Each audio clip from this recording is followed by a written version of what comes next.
that must mean we're first up. What's that? Must mean you're first up. We're actually towards the end. Oh. I'm gonna tell Dave that ain't right. I have my computer too if you want. I think we might use our computer, but I thought, well, just in case. We can get it set up and just fire it up. Just one pass it protect it.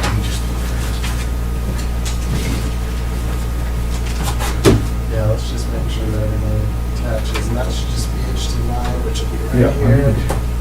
see if it fires up before I start up.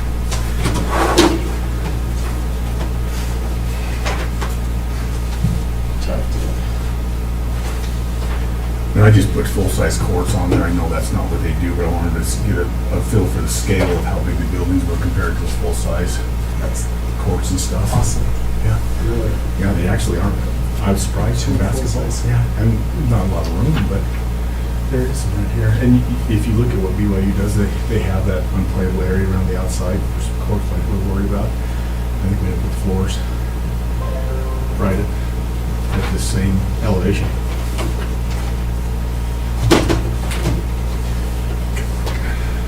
Just a couple wrestling mats. Yeah, I know. I figured a good home duel. There you go. Oh, perfect. Okay, we're spot on. Do you want me to just leave this here? Actually, there'll be a bunch of other people for us. So I'll come up and plug in. Stuff, so we'll just plug in. Get them pulled up. And you're just going through the PDF, the plans. Are you just going to go through the plans and show kind of what's there and then go to the estimate with them and ask questions, basically? I'll just be answering the questions you may have or anything like that. Yeah, probably gonna just start this site plan. We can talk about how we're gonna How are you? Good. And then I thought, well, at that point, we'll just go building one, building two. Talk about kind of what's illustrated here for our cement. You know, the only advantage I can really see over if you do use building one, it makes us offset them to do this. But if you want 4 volleyball courts turned end-to-end, building one does fit that. These are both building 2 and 3. They're the same size. Yeah. So in here, there are 3 going this way, but in the longer one, you can put them side by side end to end and get 4 in there. So that's really the only advantage. But this is a much nicer site with these 2 buildings. Yeah. This one. And it works out well. Yeah. I'm not sure I'll even need to worry about this. I just wanted to, I threw it on there with an aerial so they can see kind of how it fits in the existing footprint. That'll be just the building, kind of our concept of the footings we're going with. That was one thing when we were talking, the admin, they were like, you know, because we talk about these temporary structures, and the thing is, let's say they last 15 years. Mm-hmm. We call the company, have them manufacture the same size, everything else is in place. Mm-hmm. Yeah. That's a Build one just things. temporary, but at the same time. Yeah. And I wonder if you could save costs because you wouldn't have to account for all the doors and all of that. Mm-hmm. Probably not. You probably reuse all that. I think they can build doors. Your HVAC unit, you wouldn't have to worry about. No, they should. You know, I don't know. Those HVAC units, one thing I'd see about those, that thing's pretty much is a full-time unit. It runs pretty much full-time, so it's got to be a pretty hardy unit. When you think about our HVAC units in our schools are running Pretty much the same thing. 24/7, Yeah, and that's they're what you they're really bigger have. than- It's a big, bigger than what you have here. yeah. This shows the back retaining wall along the slope, and then it just shows inside, outside, kind of slab inside, outside And I concrete. think I'm gonna take the time and show them all this so that they understand. Who was it? Well, Brad's PTA was like, why don't we just throw it up? You don't just throw them up. They're Mhm. not like the tents that the city had that Mhm. was down at Depot Square. No, There's a these have process. to have anchors every 4 feet. Mhm. And we want to build this right. So And that's the utility plan. utilities, this is where they'll get excited because then they can start to see. And you'll see this is BYU's, these are the buildings, this is the building sites we're playing with. There's the other building one, that shows you the volleyball courts end to end. That's really the only advantage there, but because here you get 3 volleyball courts side to side. And 3. I think you'd rather have that and have a little extra room.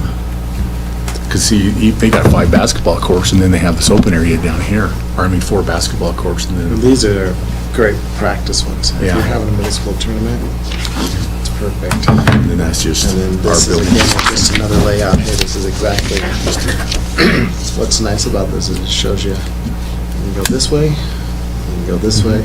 If you go this way, you get a little bit more spectator. Yeah, and this may be more structured for practice, where you really don't care about running onto the other court while you're doing something. Here, yeah, you could look at doing netting. We could look at netting systems, that kind of stuff. Probably something we're gonna have to look at.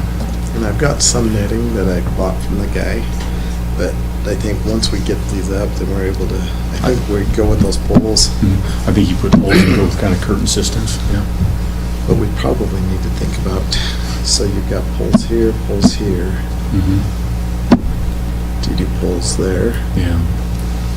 And it depends, I mean, if you do poles there in the one building, because that's different than poles you would need for basketball. So you don't have, Or do you mimic them all, so you can do universal anywhere. and then you just end up putting a pole here? So every I think when 10 we, feet, you've got a pole, which would actually help, because if you wanted to put some netting along here, that way balls aren't hitting that fabric. I think what we do is get the volleyball courts you like, the basketball court each size you like, and overlay them over each other. And then you can see where, okay, how can we minimize the number of nets we have to Right. use this thing. But to put a 2-inch poles system all along here, and even along this backside, really wouldn't be a bad idea at all. Because we can, we'll have to keep them a little bit off the face of the concrete, because we're going to run conduits around the face of of that. But that's going to, what, brings out 2 inches at the most, because you'll be running 3/4, 1-inch conduits at the most. Well, it'll be on unistruts, so you'll bring them out a little bit. It's true. Could widen out your, because that was 18, you said you did 18 inches on the footings? Their footings, their foundation was 18 inches wide. You could actually go on top of that with your, if we went, mine are 12 right now, we'll see the structural things. But if they were 18, then you could set the poles on top of those and get them up off the floor and everything. So they're not a Because they're just doing 18 for the dead weight. I wonder if you could do 12 and then just kind of thicken, almost like a thickened edge. Come up and then get to that last foot, you make it 18. You could, yeah, along the yeah, for sure. Wouldn't that make sense? And then you could just, Then you can just use them and those- mount those in where you decide you want to run it back. Yeah, and I think if you look on my detail on the foundation slab, it did thicken as it got to the edge. It was like the 4th sheet. Yeah, you see, this is the concrete slab inside. See, it thickens along as it gets to the retaining wall. It thickens, so it'll give you room for shooting anchors into there to hold those poles up. I think if you're using nets that are like light wet nylon nets on little, like curtain things, they're not going to be heavy. You put a 1/4-inch cable through there with some tighteners. and you get them tight enough, the kids aren't pulling on. No, and I don't think you need counter anchors to hold them.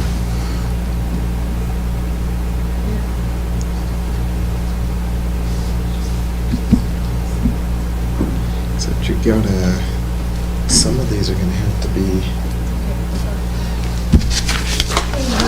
Good, how are you? think about it, you're gonna have to be pretty tall. Because you're gonna probably wanna have 12 feet, 12-foot pole. Yeah, we'd have to see, look at the arc. I mean, you got to be plenty tall there for the basket. I'd probably have to look at the arc of the dome as it came out, because we're going to be right next to the edge. So our height's probably going to be limited by get as close as we can to the edge, yet not hitting the inside fabric of the dome. Unless I we wonder did. if I could bring some guide wires off. Because there is some aluminum struts, right? that They're struts, that's what the lights hang off of. The lights are off You of could bring those. some guide wires down just to hold some of that knitting, or if you, the structure they have to see. Yeah. Hey, how are Hi, you? I'm good, how are you? See how Good. structured those are. All right, your machine is going to take It'll work. Hello. Nice. that guy. So I'm let's hoping. do that. Okay. We'll plug that guy in. I mean, it is a district computer. And Yeah, I think we know what we're doing. More than me, at least. Okay, we'll do this.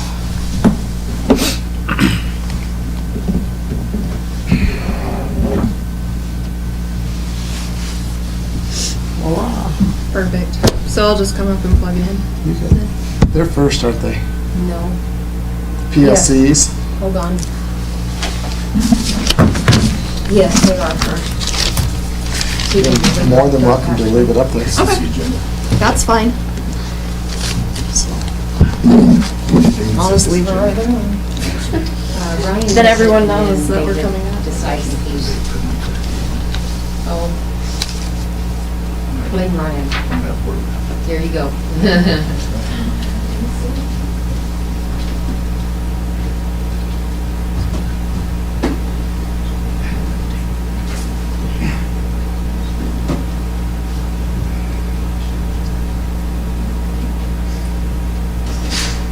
Got 2 hours to catch up on the videos. I know, I've got to make sure I get turned off the beeps and the whistles and the bells on here.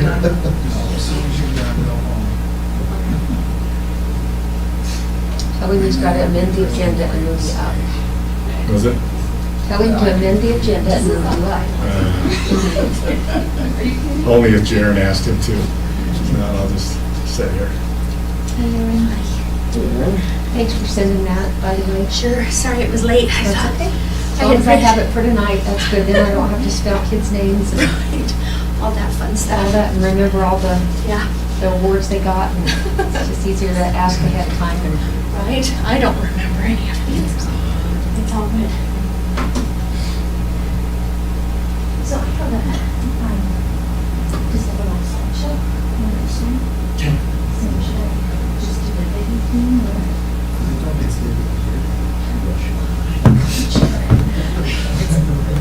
Yeah, so, Yours is straight. Like yours is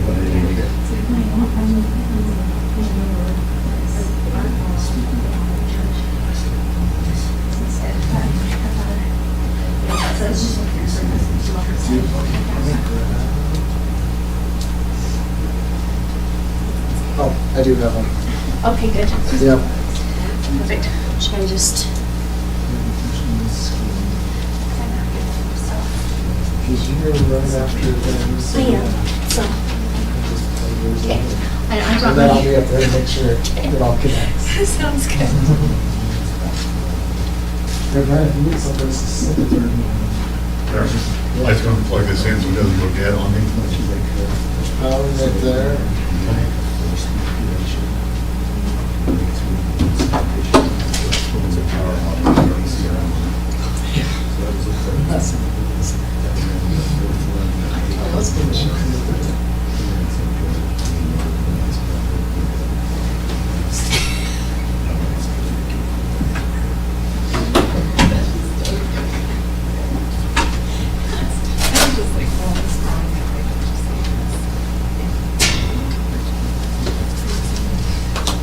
it's on. It's on? Okay. I have it, let me take this off mute so you can try it. Okay, test it. That one's on too. Testing 1, 2, 1, 2. I left that one off just because those guys don't want to use it. Let's see if I- Testing 1, 2, 1, 2. Just BYOD, right? No, it should turn to your one. You want to one?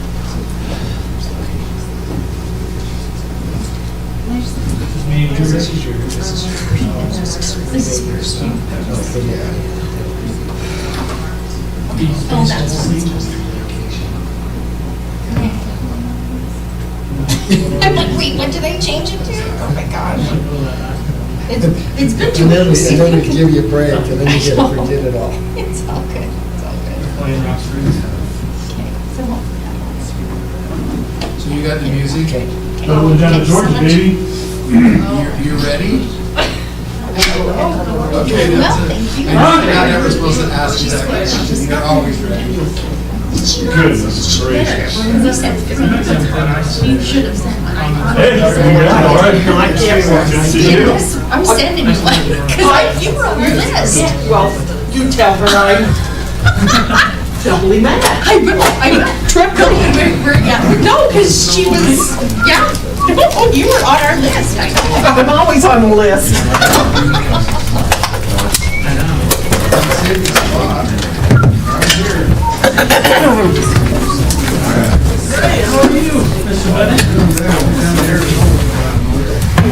See if I can sing. Give it go. Don't just kidding. No, Yeah.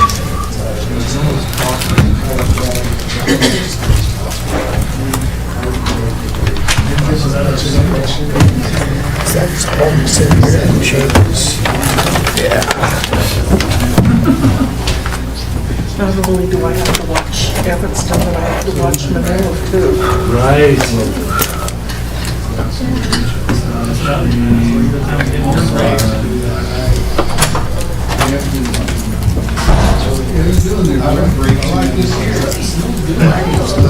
That's what I try to do. I have that all the time.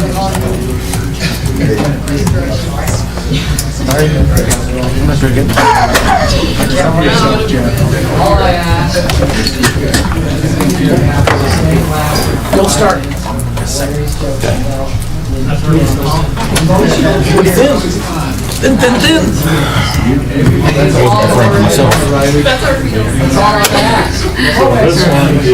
I was not looking in the mirror. You're in the wrong chair. How are you? Down on this side. So that's what you. I am? You moved me. See, I don't know where I'm at. Sorry. That's okay. Do we hear everything else? We have to separate you two.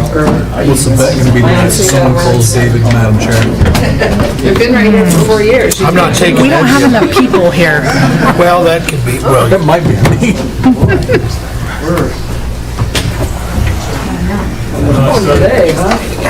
I would say not gonna happen tonight, but I'm also leaving at 6:40, so. We need to have a motion. It's an action item. I don't know if anybody's gonna second that, so, just saying.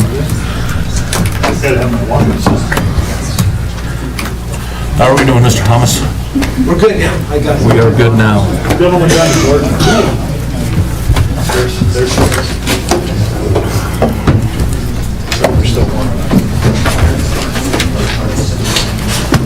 You know the three-side shootout they have at that Flaming Orange in Rock Springs? It is time. Oh, really?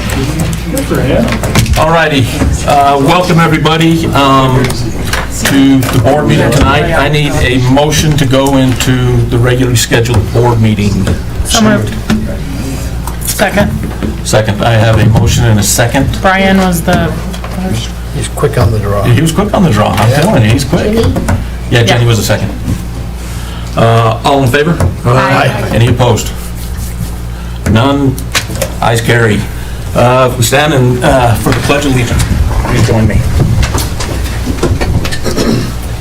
I pledge allegiance to the flag of the United States of America and to the republic for which it stands, one nation, under God, indivisible, with liberty and justice for all. Thank you very much. All right, has everybody had a chance to review the agenda? So I need to have a motion to approve the agenda. Mr. Chairman, I move that we approve the agenda as presented. I have a motion, I have a second from Caleb. Any discussion? None? All in favor? Aye. Any opposed? Perfect. Ayes carry. Next, I need a motion to approve the consent agenda items A, B, C, D, and E as presented. So moved. I have a motion from Second. Jenny, second from Dan. Any discussion? Chairman, Yes. I need to recuse myself from check 120-378. Okay. Did you get that, Sherry? Thank you. Any other discussion? If none, I need a motion to approve. Nope. All in favor? Aye. Aye. Any opposed? Ayes have it, motion carries. All right, next on the board, docs is board appointments. Mr. Thomas, are you going to cover this one? Chair. You won. I should have put some money on. Nobody was going to come out Madam Chairman. It's all right. I mean, years and years. I didn't bet with Caleb, it wasn't official. It's all right. Chairman Peterson. Yes. Members of the board. What we currently have is, UNO 1 BOCES is Krista, David P., and Dan W. Is that correct? Yes. Okay. Still good with that? No. I would like to recuse and release myself from that board, and I would like to present Dave Bennett to go on to that board. Need a second? Second? Any discussion? All in favor? Aye. Any opposed? Ayes carry. Instead of David P. It's David B. Okay. The Evanston Rec Board is currently Jenny Welling, Dan W. Cody Bateman represents the board, and so does Josh Wilkins. I'm fine. Changes? Dan's good? Good. Well, if I can get someone to take my place, because Thursday nights are not good for me. So, you will take it if nobody volunteers? Yeah, I'll keep doing it. They're not very happy with you You're when not you very miss. firm. Do we have any volunteers for the rec board? We've got some new people, put them on. Have you talked to Joel? Joel is on it, I thought. Joel is on it. Joel's on it. Joel and Jenny's on it. Yeah, we have two. It's not Dan? Yeah. Yeah. And Shouldn't be. And Josh And Josh Welling. Welling. I didn't know Bateman was. Bateman, maybe Joel took Bateman's. No, I don't think so. Still? Yeah. That's good, we got 5 So representatives. who left? Lindsay Kennedy. Lindsay Kennedy left, and So we'll have to check, but I can't recall that Joel was. He was going appointed to. by- Mark was going to, but he wasn't. He hadn't left yet. Yeah. But So we Joel did- may got on it. Currently, I know Joel sits on the Yeah, board. Joel for- is on there. Yeah, so we do have 3. Since he's been a member of this board too. I believe so. I'm trying to think of Shortly who after. replaced. Yeah. That's what we're trying to Okay. think. I'm not sure. He's here. Yes, we're good. all right. Does anyone want to volunteer? Think it's okay to stay? How frequently does this board meet, or this? Once a month. Once a month. Second Thursday of the Second month. Thursday. Thursday of the month. Say yes. Educate me, what's this CV? C-Bar V. It's what? C-Bar V. Oh, CBRV is Region 5 BOCES. okay. And Dan currently on that board. Dan is like an all-around board member. He's on the board. He's on the board. I may be inclined to volunteer to participate in the recreation board, but I'd like to know a little more about it before. The recreation. Yeah. How it work? So do I need to table that till next month? So I need a motion to table the appointee to the board for the Evanston Rec Center. So moved. Second. It's you!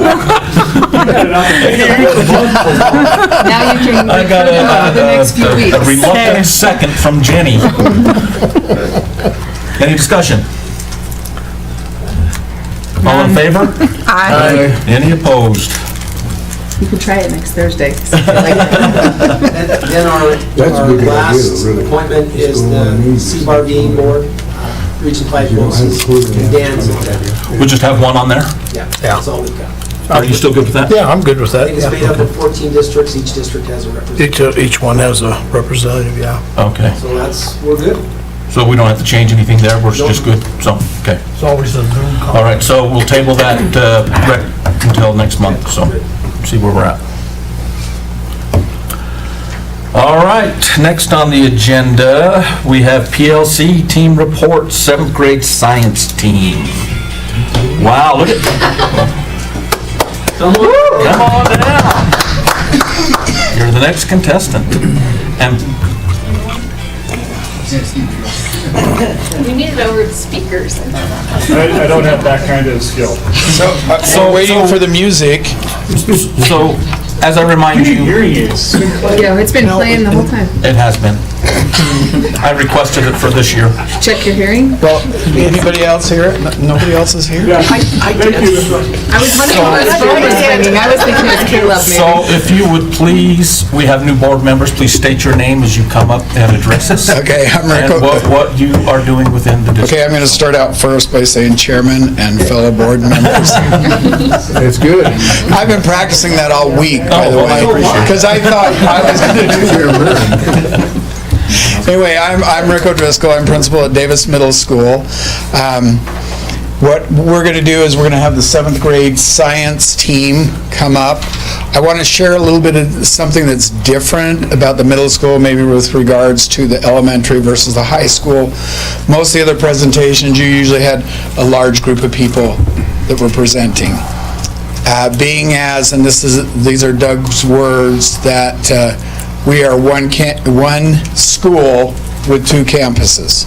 So we have one teacher at Davis Middle School and one teacher at Evanston Middle School. And what they get to do every single week, they get to come together and work together to make sure that the work they're doing is very much the same and they're learning from each other. So at this point, I'm going to introduce you to our Riley Berger and Wow. I know. What an impression Derek you've made. Hader. I had to screw up on something, so anyway. At least you got me right. Yeah. I worked for you. So I'm going to let them come up and talk. Yeah, I can run that. Okay, so really what we kind of want to show you is some of the work that we've been doing. And I'll be honest with you, the work here is a continuation of lots of years of work. I started working with Riley this year, but really this is an ongoing work that started 4 PLC partners ago. So really, and you know, as I got teaching with Riley, I told her that I think we're doing a good job in 7th grade science, but there's lots of improvements and things that we need to do to get better.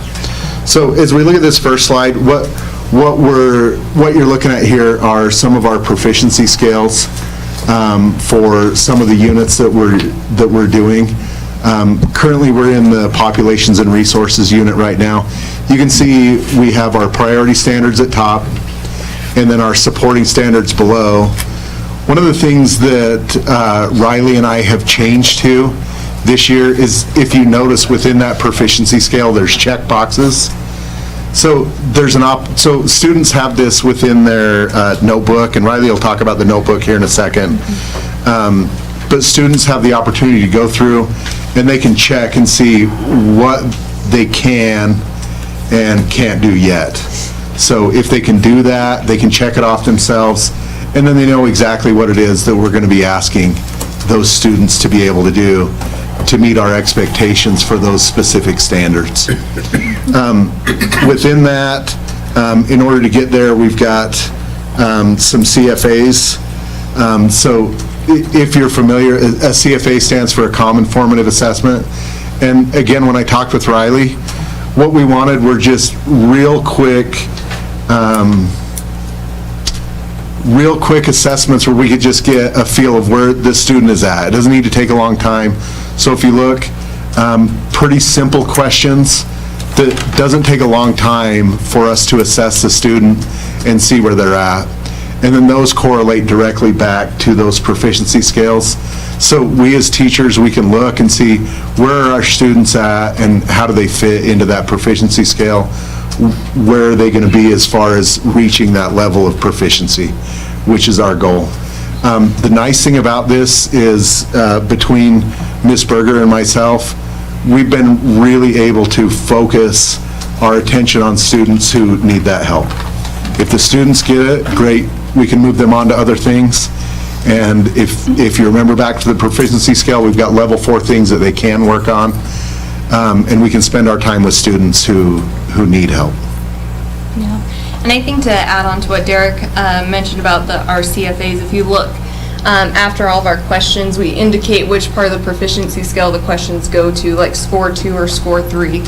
So then we know if a student is proficient on that score 2 level, which means do they know the basic material? And if they do, then we move on to that score 3, and then those score 3 questions tell us whether or not they are proficient. So we use that data to kind of inform our teaching as well, and we discuss that in PLC. But next, I'm just going to talk really quickly about how we collect our data. After we build our CFAs and our proficiency scales in our PLC, we put them into a system called Mastery Connect. And it takes some time. It's an awesome data collection system and we love it, but once, like Derek was saying, it takes a long time to get this done, and once it is done, it's going to be so handy and nice for us, and not just for us, but our students as well.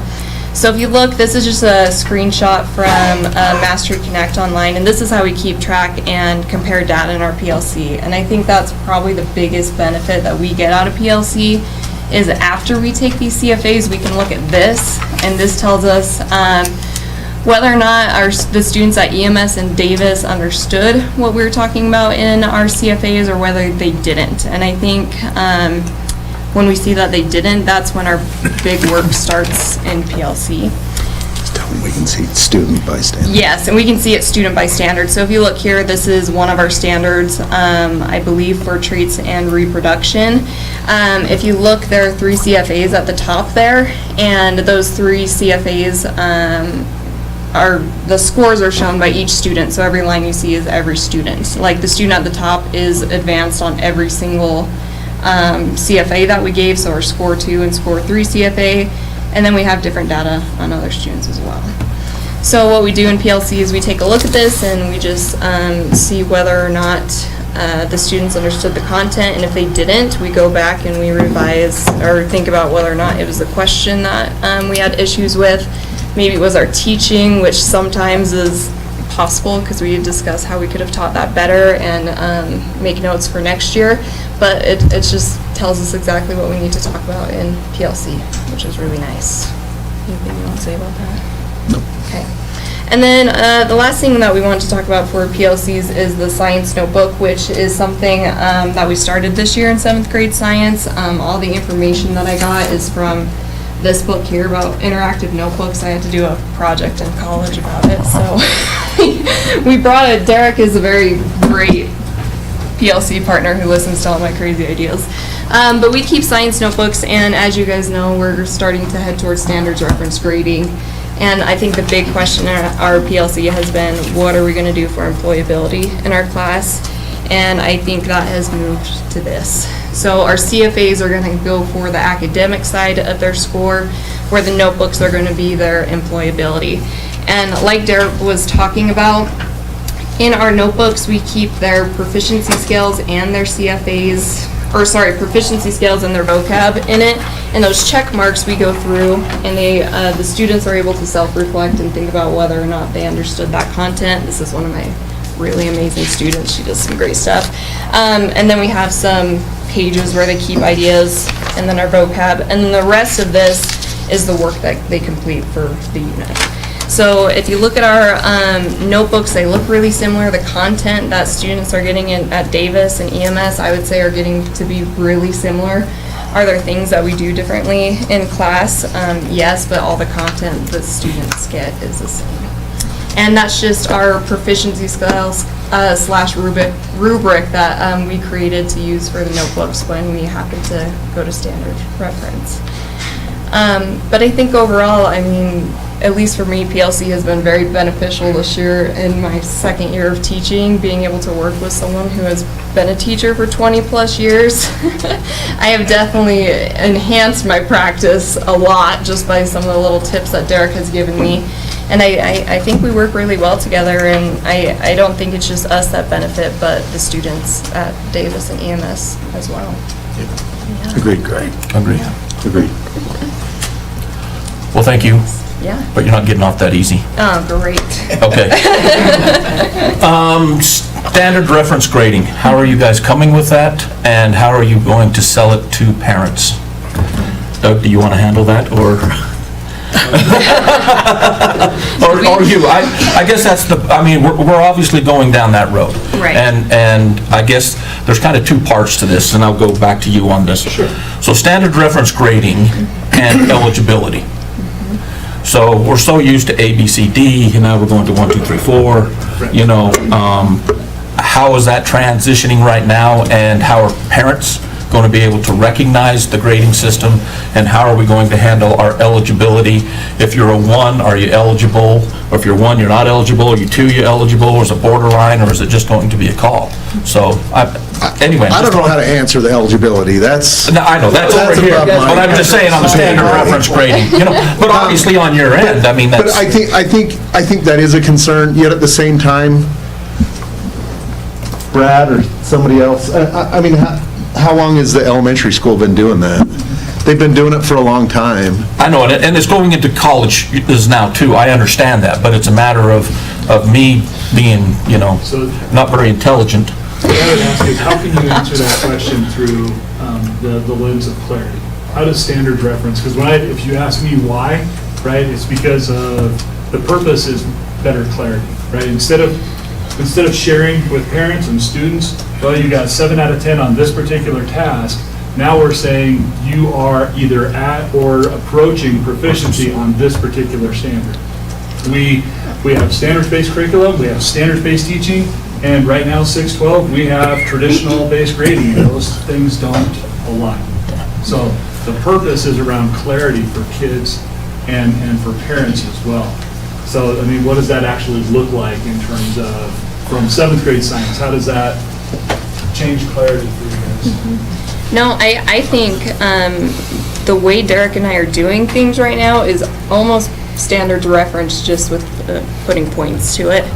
Honestly, if you look at Mastery Connect, I mean, right there is standards reference. We just put points to it. Like that, the blue color, that's our 4, green is 3, yellow is 2, and red is 1. I mean, that's what that data is telling us. So I think being able to communicate with parents will actually end up being a lot easier, because I can tell them whether or not their student is proficient on the standard versus, yeah, they turned in this assignment. I don't know how well they are on the standard though, but they turn in their assignment.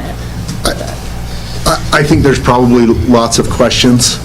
I think there is going to be... I'm not looking for an exact answer right now. I think there is going to be a learning curve. I'm just throwing that out there because I think elementary, obviously, they've transitioned to it, so the kids coming through and the parents coming through are going to understand it more, and we're going to slide through them individuals or those parents eventually, you know, but like right now, as we're trying to move towards that, how is that transition going, and because the upper, you know, grades, so. Right, exactly. Yeah, Chairman, members of the board, I'm Brad Francis, principal at UNC Meadows Elementary. Mr. Hayter just mentioned my name there. That's totally okay. I have a unique perspective. I've done both. I was at the high school last year, now moved as an elementary principal. Riley's absolutely right. Your grades at the high school and middle school level are standards referenced already. They just do a conversion right before so they can put it in the letter grade so it fits in the system nicely, right? Everything they're doing is referenced to those standards. So the only change that needs to take place is a little bit of education with parents, and primarily that's done at parent-teacher conferences. What's nice about that is when a parent sits down at a parent-teacher conference in elementary, we can tell them the exact skills they can help their kid with. When you sit down at the high school and middle school, there's a little bit of a barrier still, because all they see is an A. And what the parents ask is my kid working hard enough? A lot of time they are working hard enough, but they're missing some of those skills that they still need some extra work on, right? It's not a work ethic thing at that point. It's a learning thing, right? So this shifts the focus from are they working hard or not to are they learning or not, right? And so it does provide clarity in the long run. Yes, you're going to have some barriers because we're all used to it. We all grew up with that ABCD system. There will be some changes and those hurdles like eligibility and all those things that you mentioned. That's why the secondary is moving a little bit slower on it, because they're barriers we don't have to deal with at the elementary level as much. And so it will be a good change eventually, but it is one of those things that can take some time, some planning, some preparation to get through. So thank you. I would add to that, that's a perfect response. You picked the most challenging of all questions to deal with standard reference grading, and that's eligibility. But remember, that is actually part of the high reliability schools that we have not focused on. We do have some time. That time will be educating our staff, but also more probably appropriate is our parents. So that is our expectation. We're building on that, but right now it's not on the docket. There isn't a timeline, which we're switching over to that because we have some huge questions like that to solve as we go through this process. Okay. And then I want a 2-minute blurb on the employability portion of this. Can you handle it within 2 minutes? Sure. Oh, he's leaving. Go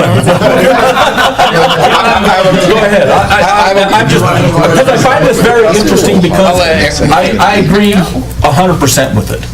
I agree with the employability. You know, we want to know if these kids are going to be employable after they leave our school system. So I agree with that 100%. How does that evolve into or work into our grading system? So.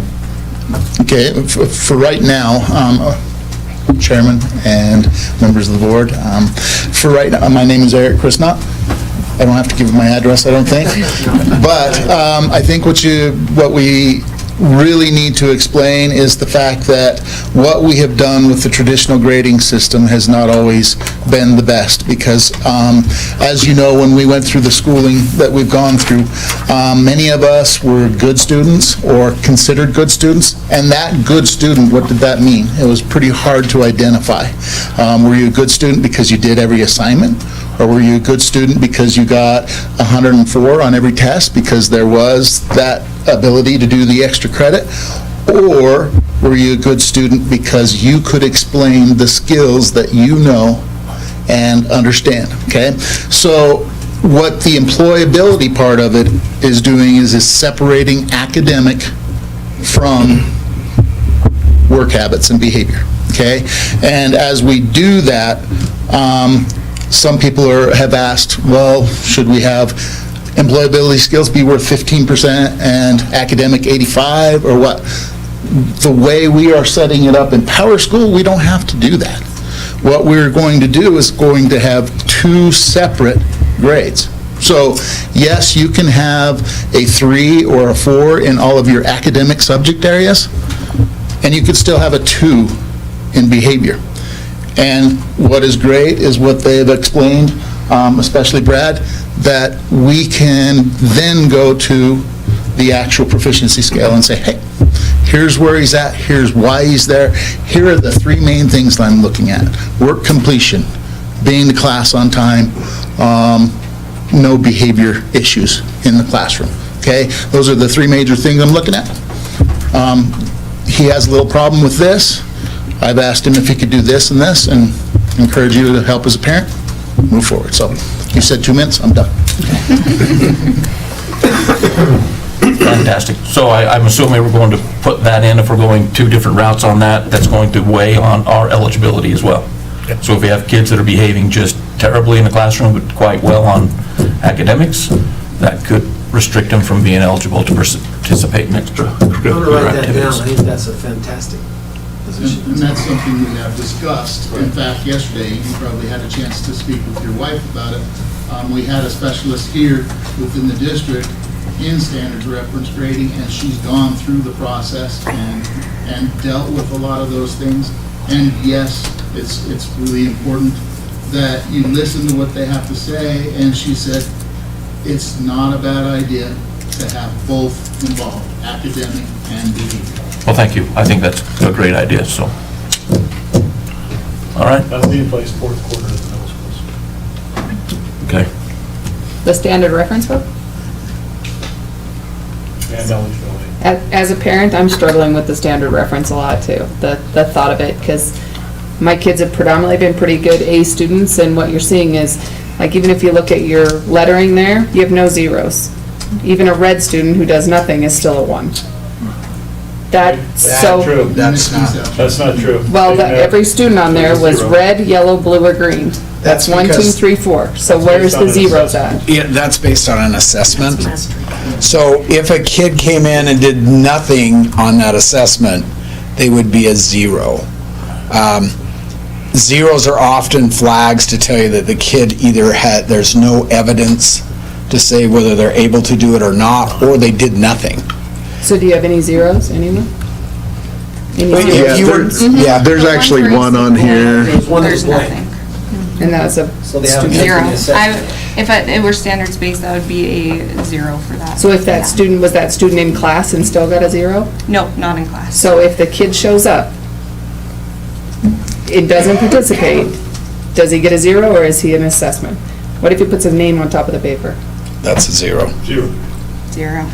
So that's where I'm struggling, because it seems like these kids have to go above and beyond. And not that I don't want them to, because I want them to have to work for it. But I don't want them to have to do things that are so, I don't know what the right word is, so above and beyond to be able to achieve an A. You know what I mean? Right.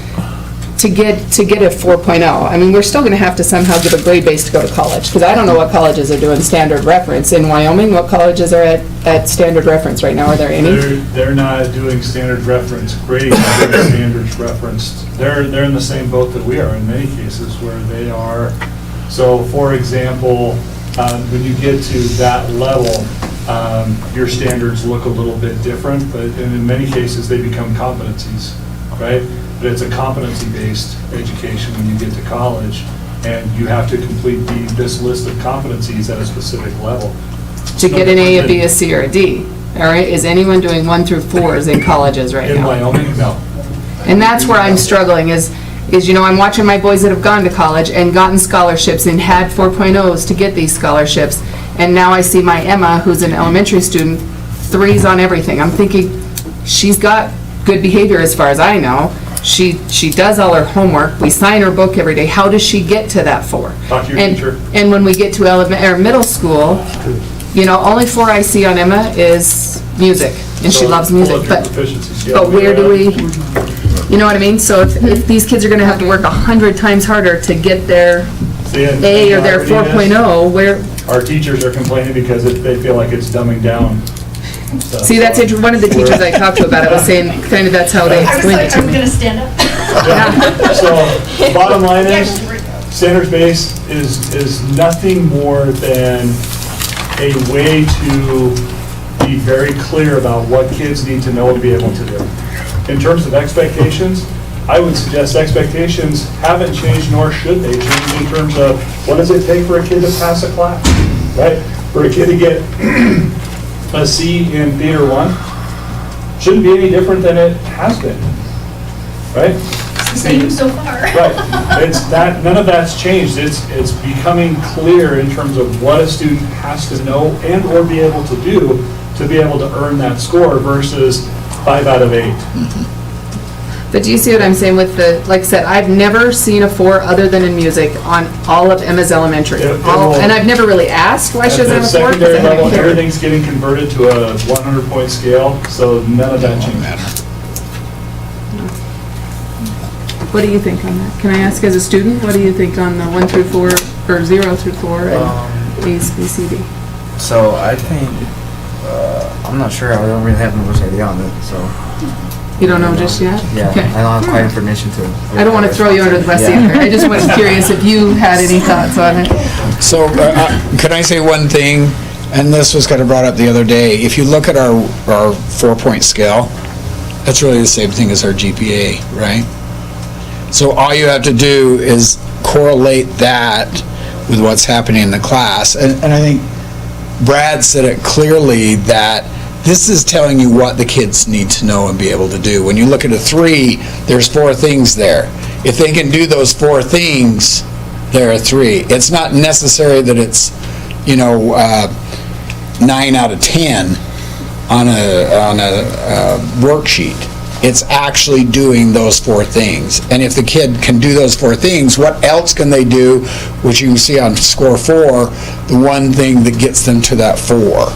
So I think it's going to make it clearer for a parent to say, hey, you're doing really great on these 3 things right here. You do that all the time, but you're really struggling with this. How do we get better at this? And then you get to your 3. And then if you want to go beyond that, what's the next thing that you need to do that? And the thing is with the score 4, a score 4, there has to be an opportunity in every single class for those kids to get to that level. And I think sometimes kids don't want to move to that level, even though it's available to them. And that's communication with parents and kids both to get to that point. I think I can help answer the question.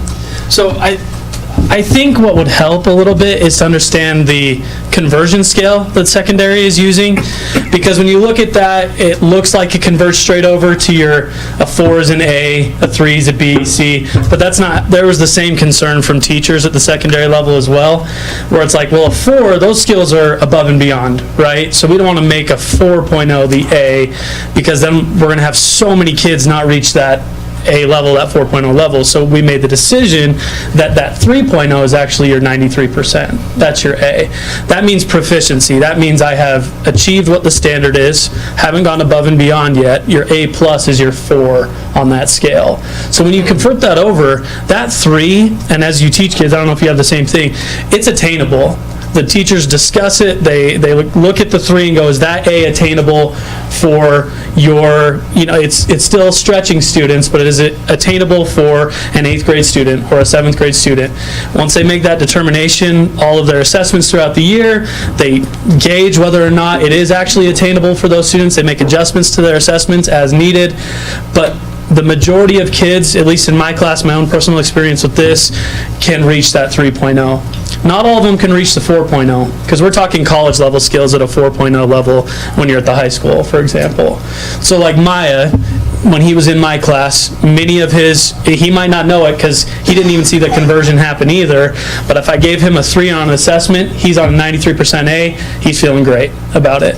And if they're doing a little bit more but not reaching that 4.0, now you're at like a 95% or a 97% at a 3.5. Does that make sense? So the conversion is... convert over to go to college and apply for scholarships. They want to know your GPA. How is it Yeah, gonna convert and to GPA? that's a barrier they're going to have to look at, secondary level, because you're going to have to convert to a GPA.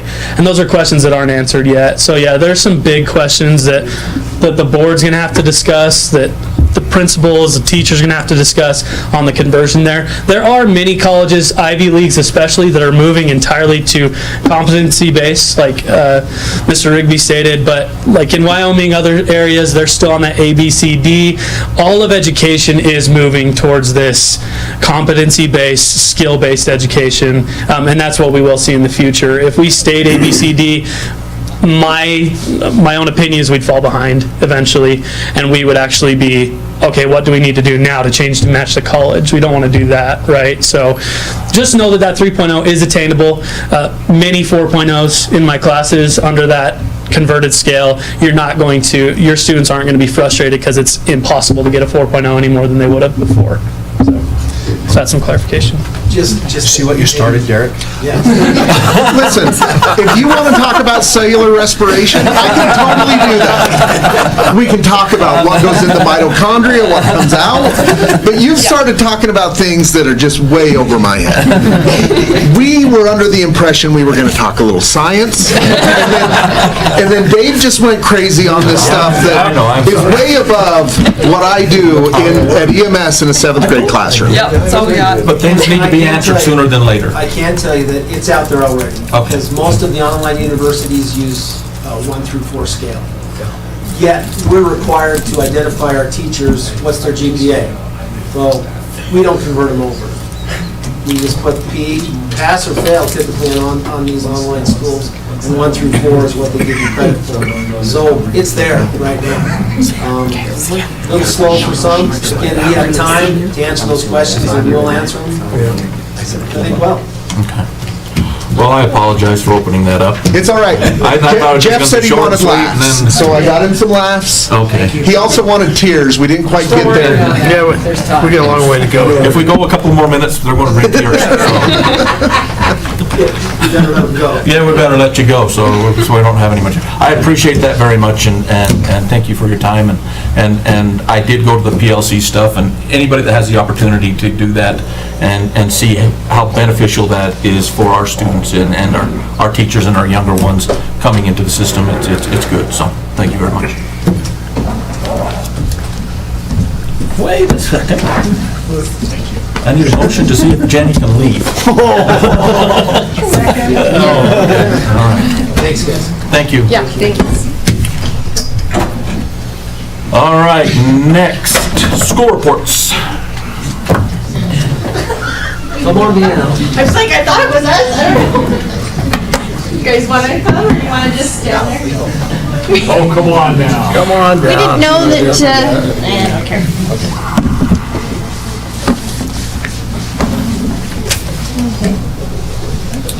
On there. Okay, good though. Stand in front here. I went ahead and pulled up my rubric, but we were done with that discussion, so. You have some awesome rubrics. Right. So, anyway, happy to share those anytime. Okay. This is my very small contingent of our of our theater kids that went with us to state this year. It was a long drive up to Gillette. That's the third time I've had to drive to Gillette this year, and I'm never going back if I possibly can, because I was like, this is too much. But Gillette actually welcomed us very nicely. They had a great facility for us, and it turned out really, really well. So, just to kind of go through, we had 65 students attend. So like I said, we only have 5 here tonight. If I had realized it was the first home game, I may have said, wait, we'll go in February. We didn't even know. I didn't realize, so I was like, oh. So most of our kids are off doing great stuff. We can't take pictures when the kids compete, so you just get the pictures of us eating instead. We had them competing in 64 different events. At the State Drama Festival, other than our main stage shows, there are, which we can do 2 of each year, there are 24 other events that kids can participate in, both with acting and with technical work. So we have 64 different events that kids did, and 5 amazing parents that came with us and put up with all of these crazy kids. We do have one random makeup picture in there, which is, it was very creepy. I don't know if you can see that in the middle, but anyway, it was, the theme was childhood nightmare, so it's not just that my kids are creepy. There really was a theme this year to go along with all of that. Oh heavens, I left the, will you go and grab that? The trophy? It's on the small one. Like, wait, we did get 3rd place in sweepstakes this year, which the students were, I mean, we went to defend our state title, so we were a little bit sad that we got 3rd at first, but we were really pleased, and then once we looked at it, we were only 4 points behind 2nd place and 11 points behind 1st. And when you're talking 198 points, we were pretty close. So it was a really close race, and Green River, darn it. They have an awesome program as well, and they beat us by 4 points, but that's okay. We had 31 students receive honorable mention awards in 10 different events. In order to achieve honorable mention, you have to, in any one event, get, I don't know, acting events and tech events are on a 20-point scale, so you have to get a 17 or 18 in order to receive honorable mention. And the musical acting are on a 24-point scale, and you have to have a 21 or a 22 to get honorable mention for that. We have some of them here with us right now, so that's great. Hopefully this was all sent to you. We don't have to go through everybody. We did have, wait, who's here? Oh my God, I don't even remember, sorry. But we do have Hiram Baxter. He and Kimball Bowen got honorable mention for their musical duo, which was beautiful, and I still think they were totally robbed for All-State because they did such a lovely job. And again, I wish I could show you all the videos, but if we videotape, we get disqualified. So no videos at all for you guys to watch. And so anyway, it has to do with just the rights of everything and the performance rights that they have. So we had a great deal of students that did really well with that. On our All-State Awards, we had 20 students in 9 different events receive All-State Awards. To do that, you have to get a 19 or a 20, or a 24 to a 23. So you basically have to have an almost perfect score, if not perfect score, in order to achieve All-State. So we had Alexandria Likes, who got All-State in Novice Scenic Design. We had a group scene of little freshmen that did really great. Cade Peart, Tana Philpott, Marin Smith, and Carlin Kakener. All of them are cheerleaders, so they are doing their different thing tonight. Casey White did costume design, got a perfect score. Really proud of him. I'll show you some of his in just a moment. We have Ethne Swenson, who got All-State in a musical solo. That's the most competitive event that we have at State Drama every single year. And of the 6 solos that we brought, she's the only one that got All-State. 3 of them got honorable mention, and 2 were half a point off of honorable mention. So, but really proud of Ethne, because they judge about the hardest on that one of anything else. We had a group musical, including Felisa Clarito, Hannah Bollinger, who's here with us tonight, Ellie McFadden, Isabel Stephen, who's here with us tonight, Carter Stokes, and David Simons. And they did a beautiful job with that. We had another freshman, Lily Olson, who got All-State in Novice Fantasy Makeup. I'll show you some of her pictures in a minute. Molly Russell and Kimball Bowen in duet acting. Jasmine Carlson and Victoria Anderson in monologues. And then Ethne and Celeste also got All-State for their duet musical, and we're going to have them perform for you in just a moment. So super proud of all of those kids and their hard work and the effort that they put into that. Molly Russell, I just wanted to show you a few of them. This is my daughter, so I had access to her pictures. She got honorable mention for costume construction, so she made the carpet from Aladdin, the musical. And she did all this, pieced it, put it together, all of that. Did a great job. Got honorable mention, really proud of that. Casey White, like I said, he got almost perfect scores from both of his judges for his costume design for Frozen, which we were lucky enough to be able to perform Frozen this year. And these were just a few of his designs. And one of the judges that was from the, oh heavens, now I can't remember which university in Colorado, gave him a perfect score and said she'd love to have him be part of her program. And that's all she does is costuming. So it was a pretty awesome thing for him and a great honor. He had to babysit. He really wanted to be here tonight, but his mom's working, so. Lily Olson is our freshman that did makeup. This is just her face beforehand. And then this was her creepy baby doll.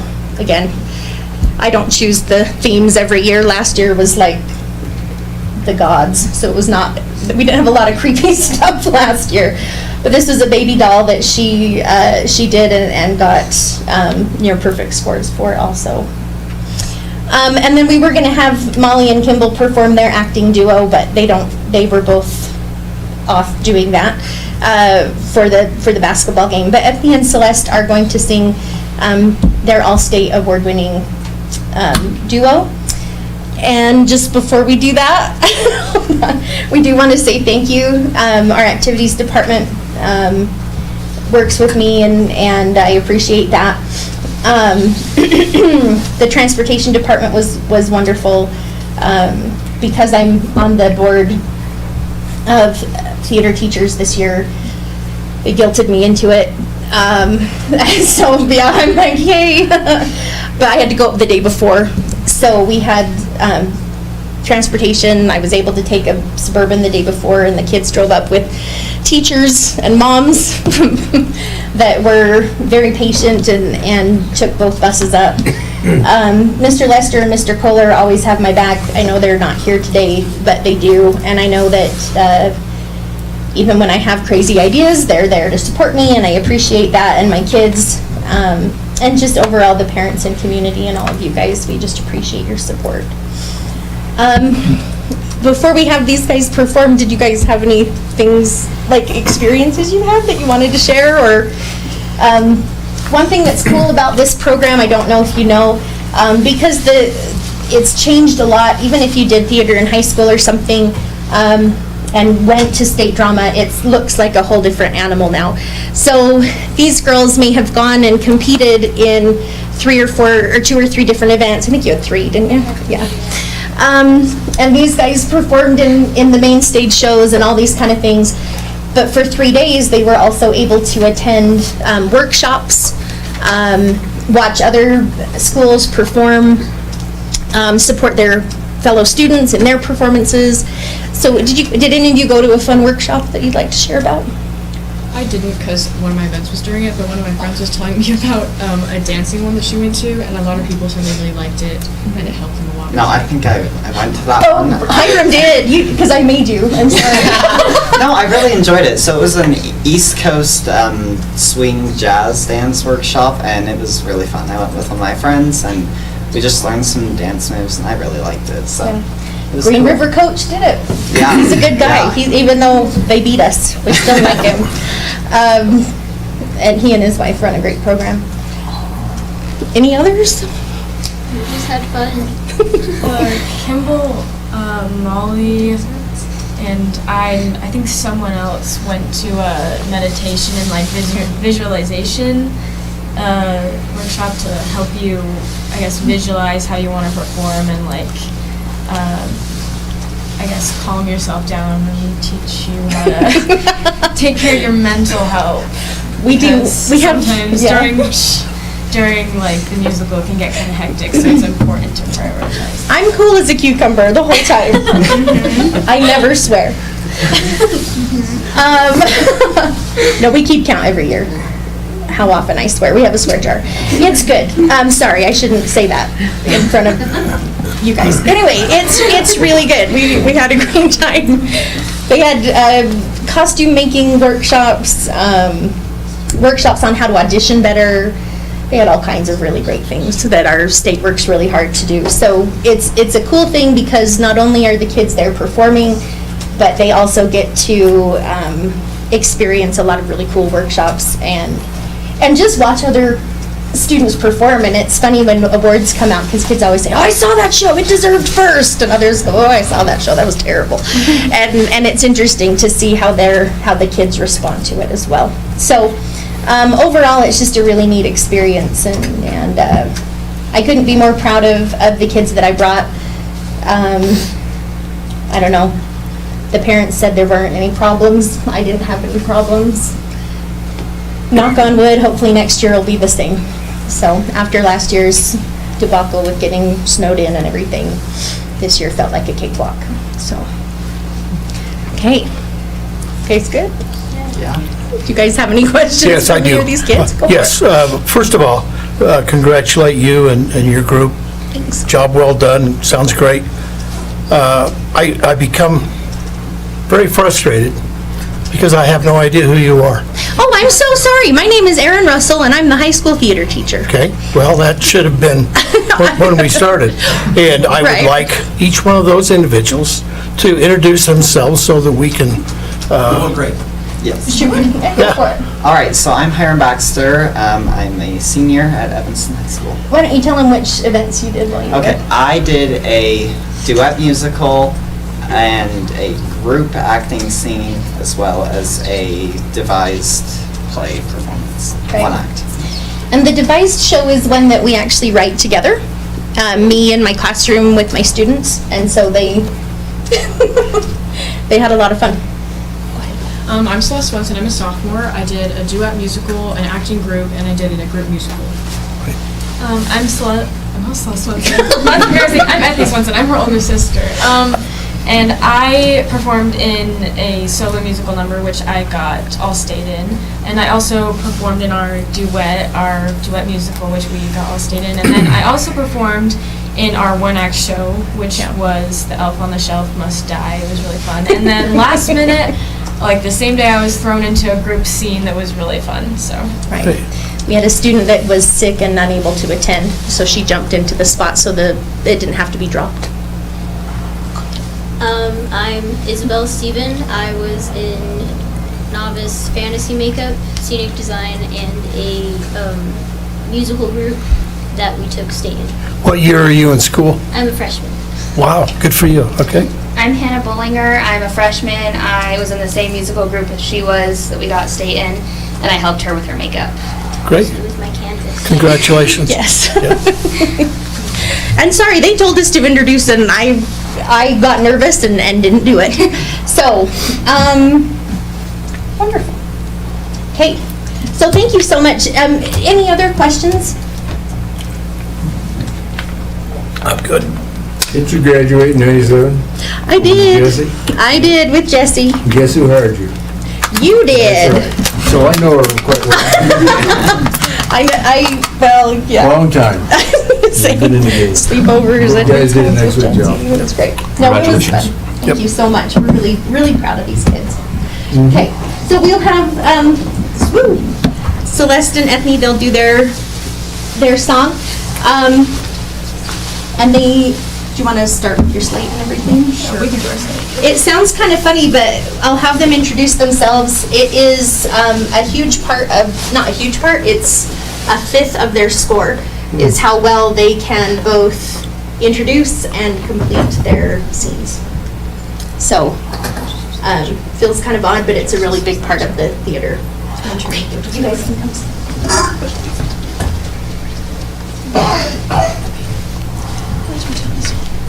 Powering on. Welcome to All-Tech Lansing.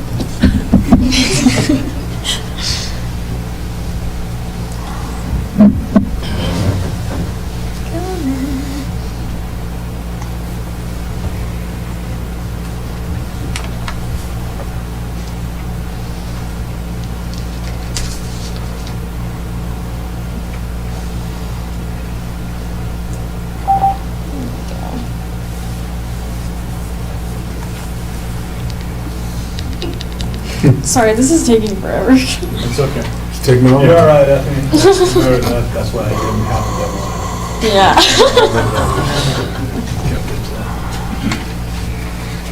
There's gonna be an ad.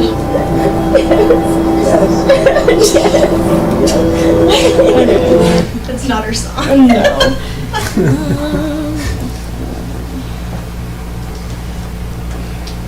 Okay, we'll slate first and then I'll press play.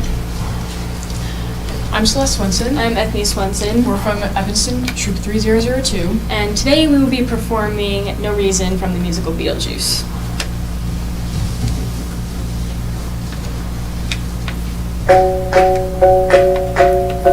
The universe is more than just space with no end. La la la la la, just think of the universe as a female best friend. And you can be like, hey universe, what's happening, girl? And she'll be like, oh nothing, just running the world. And you'll be like, what? And the universe will be like, I know. You're on the right track, girl, I got your back, girl, I'm helping you grow.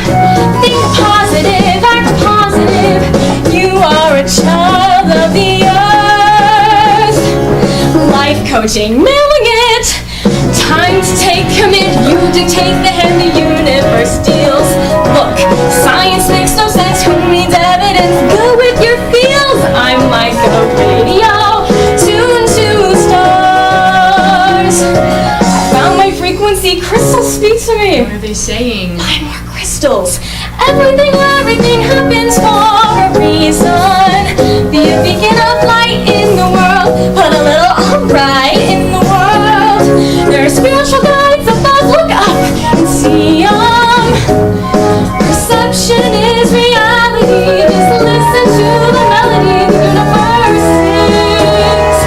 'Cause everything happens for a reason. Gee, I hate to break it to you. The universe is just the contents of time, matter, and space. Yeah? 91 billion light years across, and the Earth's a small place where good people die. No. Yeah. And famine and wars. The Pacific Islands are sinking, but negative thinking is hardly the cause. You think life is all unicorns and rainbows 'cause you're bored. And positivity is a luxury that you can afford. We're gonna die.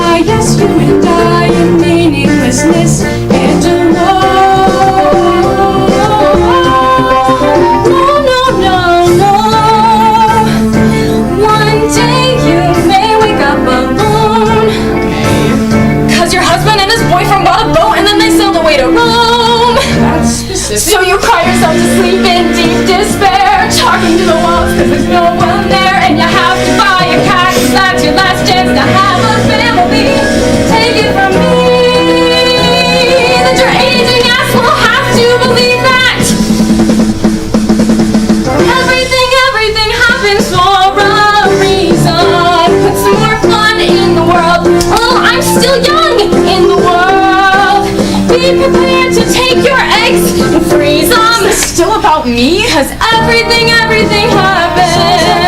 Things can happen cause the universe is random. Yes, but random for a reason.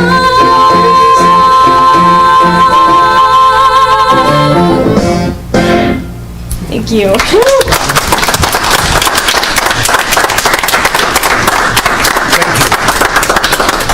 Very, very good. That was great. Thank you. Thank you. Thank you. Thank you. So, I guess we are moving on to our discussion items. And first up, we have the World Language Competition and Trip Requests.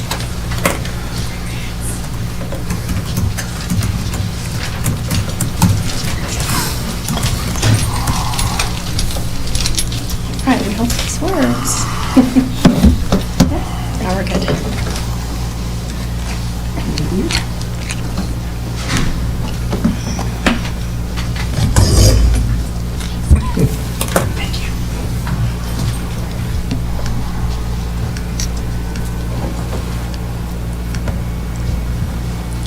Just thinking about it.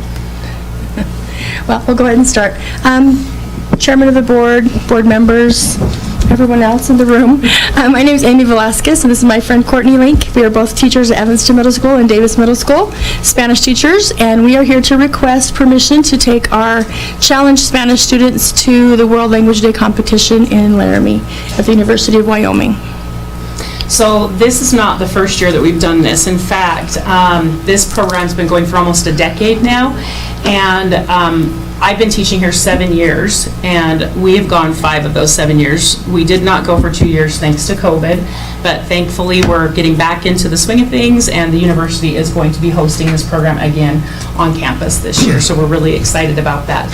There are 60 students between our 2 schools that would be involved with this activity, and the 2 of us teachers. So what is World Languages Day? It is a competition that the University of Wyoming puts together where they bring all of the Spanish, German, French, Japanese, Chinese students from all around this, learning students, they're not, and they are going to the university to participate in many activities. Each year it has a different theme. This year our theme, it says, is going to be traditions, and so we have rotating topics. They rotate every 5 years, or I think it is 4 or 5 years, and so the kids have to present a 5-minute presentation, memorized presentation, all in their target language, and then they're ranked based on their level, and our students obviously are level 1, and so they get awards at the end, and we'll talk about how we have fared, I guess, in the past. Well, I've been doing this will be my 10th year doing this, so, and our kids have gone since 2013, so. So basically what happens is we pack the kids up bright and early Friday morning, and we drive to the university, and they meet us there with students. They have students who actually take a class, and that's part of their class to help facilitate this activity. And they give the kids a tour of the campus, which is really kind of fun because a lot of our students have never been on a university campus before. So it gives them that opportunity to be thinking about their futures as they're getting ready to go to high school. And they feed us at the Washakie Hall. They think that's pretty cool too. They understand the whole thing about the freshman 15 after eating there.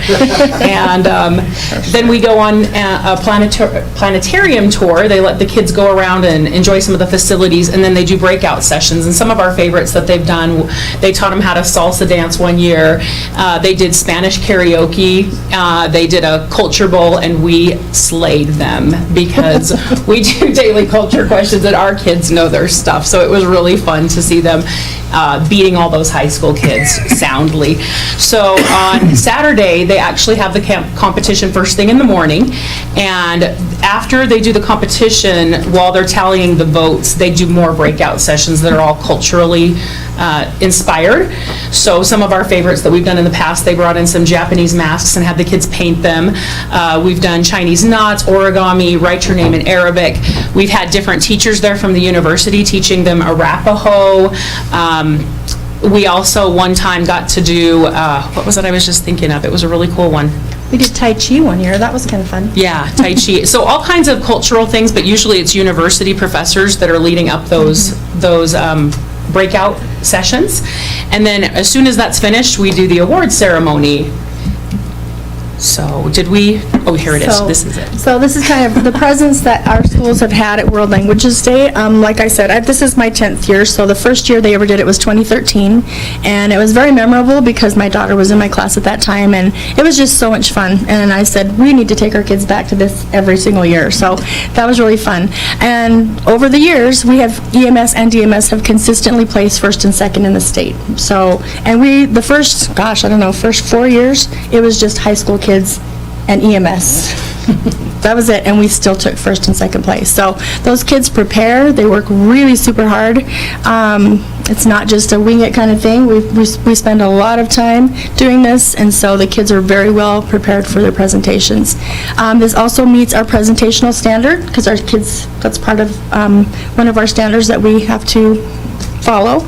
And then, like Courtney said earlier, sadly because of COVID, the last 2 years have not happened because the university just did not do it. So we are going back on campus this year. We're excited about that, so hopefully.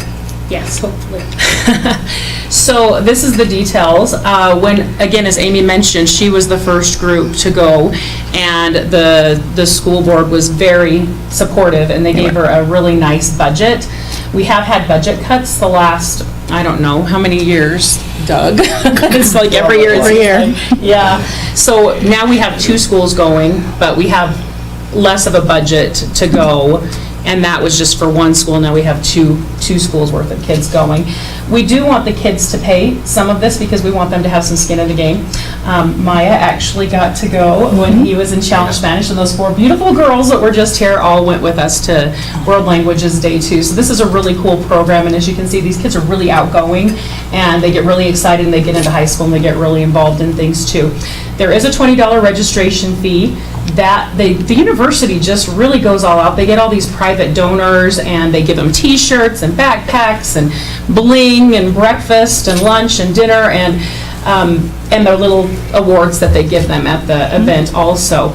We have used this fund that we've gotten in the past to pay for the majority of the hotel rooms, but then we have had the kids pay a little bit additional funds to cover the excess.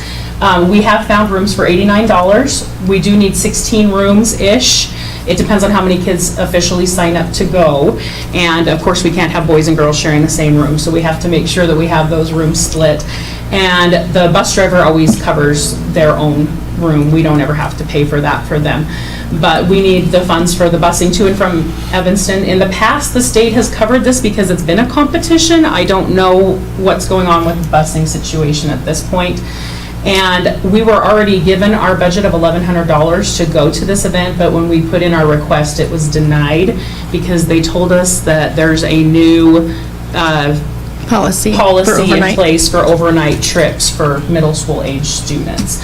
So that's why we've come today to talk to you about this, and maybe also to talk about the fact that since there's 2 schools going now, it might not be a bad time to revisit the budget and see if there's a way we could make this a little bit more cost effective.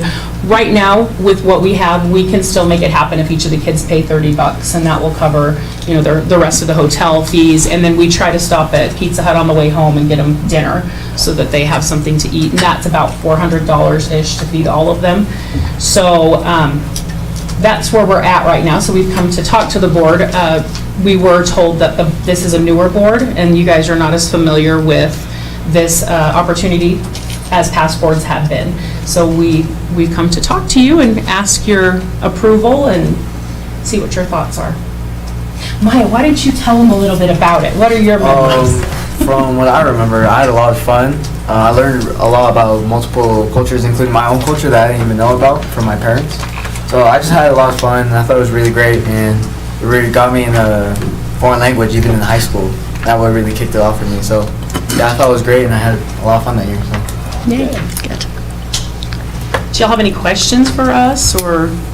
I just would echo, I'm not really sure which one of you said it, but anytime we can get 60 students on a college campus, middle school kids, I think is great. And it's just a good experience for them. Yeah. And it's fun because the kids they're just so wide-eyed about everything. They're taking it all in, they're happy to be there, they're so excited. They even get to throw the pine cone into the mouth of if you went to UW, you know, at finals week you throw a pine cone into the mouth of the T-Rex, and if you throw it in there, then you get good scores for the quarter. Nobody told me about this. I went to UW. I didn't know about this. Yeah, so they all try it. But it's just fun. They enjoy it. It's a really good kickoff for their high school, like Maya said. When they get to high school, something to look forward to as well. And I think they get lifelong friendships, and that's one thing that we really strive, because we are the Challenge Spanish classes between two different campuses.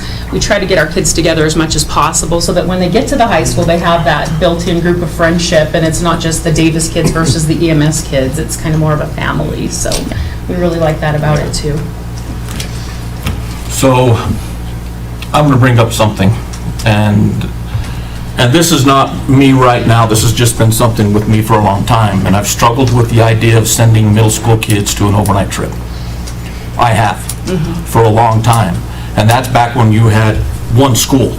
Now we are sending 60 kids to Laramie, where we have multiple campuses down there for trips if we wanted to go to a campus 100 miles away. So I guess, Mr. Thomas, where do we stand on sending 60 kids? And what I see is just 2 supervisors. Right. We would love to have more. We have had parents come in the past, but due to money situations, it's just the 2 of us. We'd love to have more parents come. We have in the past. When it was just one group, one school, we also had parents come as well. Didn't we used to have a policy on overnight trips for middle school? Yeah. That's what I thought. We did. Members of the board, if I can, we just updated our policy, IGD, and in that process, we took out no middle school trips. There was a reason for that. It's because there are no middle school trips under Wyoming High School Activities Association. Right. So it wasn't needed. It was felt redundant. And because this is a trip that we've sent students on for several years. One of the challenges with policy is the principal has to be involved and he provides approval, and the superintendent, and certain requirements for a board. We just approved that policy in October. If you recall, this falls under the category of co-curricular. And the very first line of co-curricular is the cost of travel, lodging, and meals shall be the responsibility of the participating students. It was a separation we made because of budgets. In this case, the previous board, approved a budget of a certain amount. I thought it was $1,000. I think it's changed over the years, up and down. In 2 years, COVID's kind of interrupted us, and unfortunately, we haven't done this. The combination of a budget provided was the request of the board. We'd like to see a budget for this group. The travel has always been a concern, sending middle school kids on an overnight trip. The quality of the experience, I think, is clear, but that is a decision that has to be made at the board level. Principal Chris Anott, Superintendent Thomas can't make that decision. It needs to come before you because of the entanglements of the policy we just went through for months. The idea of opening the floodgates is a concern. I hate making decisions based on that, but when does it stop? And thank goodness we haven't had the floodgates open, but that is a concern too. Saying no, saying yes. I'd take 40 football players. There were 2 of us when we were middle school coaches. I would have been horrified having those 40 kids in a hotel room overnight. Overnight, yeah. Well, if I can add to that, Mr. Please. Thomas, these are not just your everyday run-of-the-mill students. All of these are Challenge Spanish students. They are hand-selected from their performance in 6th and 7th grade. I mean, Krista's kids were all in my Challenge class. These are like the top cream of the crop kids who work hard. There are no behavior problems whatsoever. In all the past 10 years that we've done this, we have received nothing but compliments from the university, from the hotels, from the restaurants, saying how our bus drivers, how well-mannered our students are.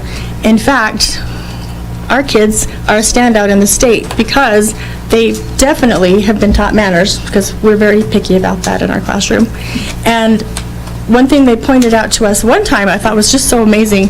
They said, who are those amazing kids? We have our kids dress alike. They all dress in dress pants, dress suits, ties. Our girls all wear the same EMS wears the same outfit. DMS dresses in their Sunday best also. But our kids stand out because anytime there was a door to be opened, our kids were first in line, holding it for everyone, greeting people. So I'm really proud of these kids. We have never once, not once, had any issues with these students on these trips. And like I said, they're not just everyday kids. These are the cream of the crop. There's no doubt we have great kids, and I don't think any of us are saying that. But it's just the opportunity for anything to happen and liability involved in that. I know they require permission slips, medical information is provided in those slips. They take all those precautions. It is a little concerning, 60 kids and 2 chaperones. We just saw Erin Russell's group had 60 kids, and she had several parent volunteers that helped her and supported her, and I think the principal also went on that. But that's really the decision that has to be made. The budget is there of $1,100, so that's not a decision that the board has to make. But it is the idea that we are kind of right on the line of that policy that we just approved. Only the board can make that decision. Only the board can violate their own policy or make an exception for their own policy. And that's what we're asking. Is that an We're not exception? violating our policy though, correct? If we agree to it, are we violating our policy or are we just? Yeah, so what it is typically on co-curriculars, the kids pay for all of it, which would be cost prohibitive because of travel. We don't charge for travel because we get reimbursed. If it's true co-curricular, we wouldn't get reimbursed. And that's why they would have to, this is considered an activity, I guess, like field trip, it's reimbursable. It is reimbursable? And our So kids this have was been- my hesitation with the policy in the first place, is I don't want to punish kids who are not sports kids. And that's what I feel like we were going to do, is we were going to punish the ones that aren't involved in sports, or I knew we were going to miss some groups. I worried about drama, I worried about FFA, I worried about the culinary group. Honestly, I didn't think about the middle school one. And drama. I'm going to correct it right now because you're going down the sports line. If it was middle school football that was going, or if it was middle school basketball going, or if it was any middle school program that was going to an overnight trip, I would have a concern with it. I didn't care what the program was, period. So you're going down the line that it's a sports and non-sports? I take great offense to well, that. I'm thinking the WHSA, the high school stuff is mostly associated with sports. Every one of them that you just named are WHSA Right, sponsored. the high school stuff, High but school now we're at the middle yeah. school stuff that I didn't think about this group, and it has been a neat program. All 3 of my boys went on this Challenge Spanish one. I think that you probably need a few parents to volunteer. in We my would love opinion. that. I think you probably have some good parents out We would there have, that would we have volunteer. parents that would go. That's my head, like 30 kids a piece is a lot. Could they get the same price that you guys got? That's a pretty good price. For the hotel? Oh, yeah. Oh, yeah. They would love to have that same. And then what about background, fingerprinting? Volunteers have to go through, sorry, go ahead, Doug. Yep, any parent volunteers have to go through the HR So if they're a substitute teacher, they'd be okay? Yes. If they've already been? If they're a substitute teacher, they're Okay. already good, but anybody else, you have to give us at least 2 weeks Okay. prior to, so that we can do the background and actually get it back before the trip. I did want to address one thing also that you mentioned about, we've got campuses that are 100 miles away. We've looked into those, and sadly, they only do them for high school students. So the University of Wyoming has been really inclusive, and including 6th through 12th grade, but like BYU has one, and we looked at going to that one, and it's only for high school students. So that takes me down the next line. Why is this not a high school program? Right. You mean the UW one? No, our program. Why is it not involving high school kids and it's middle school kids? Because They're more than welcome they to can, go. yeah, they can go Anybody if they can go. want to, but I did ask Mr. Lester about that once, and he said that if they were going to do it, he would want them to do the one in Provo, just because it is closer. So I don't know what the teachers up at the high school are doing, but.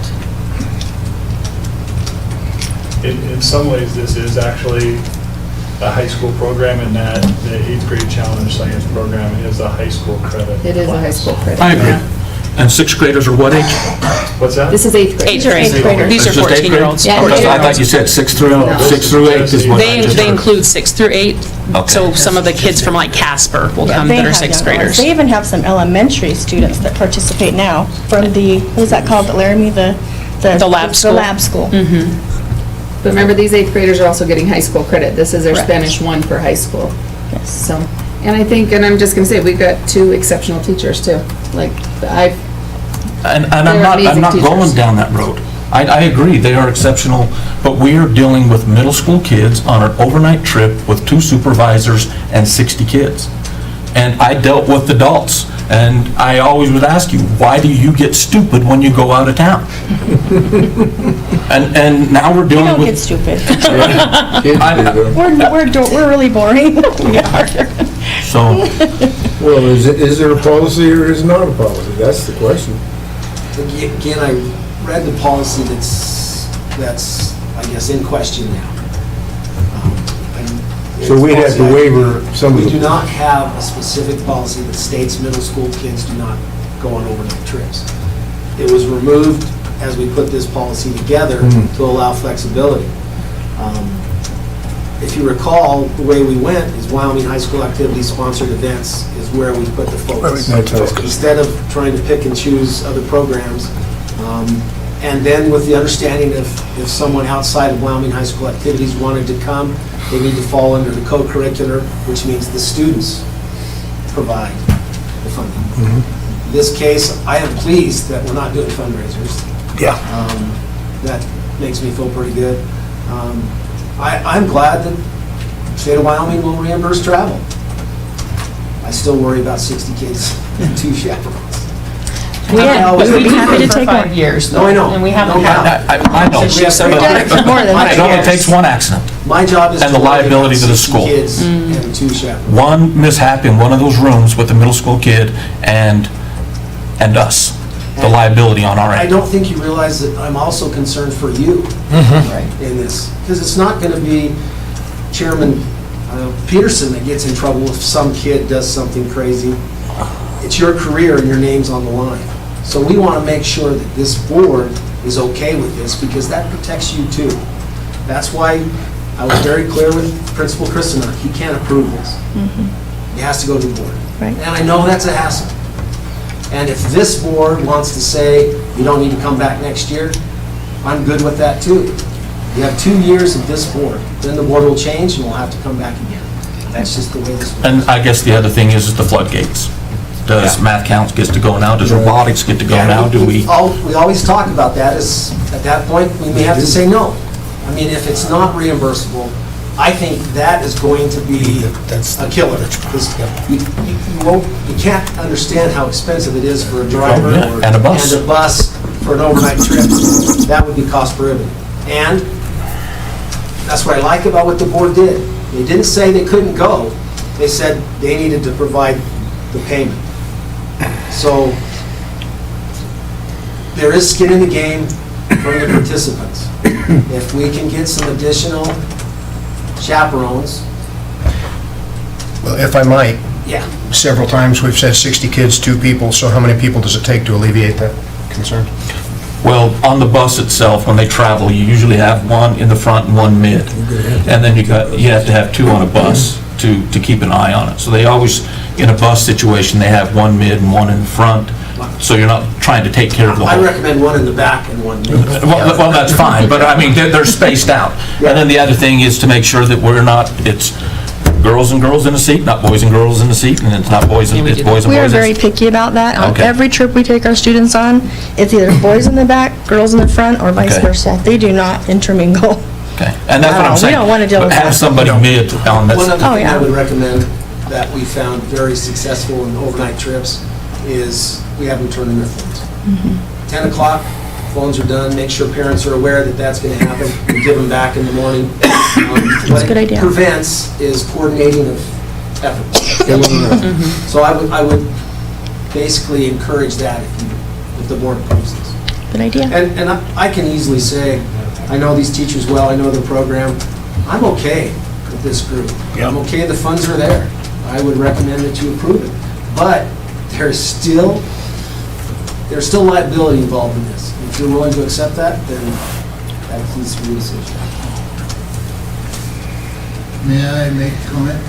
Come on up. The principal.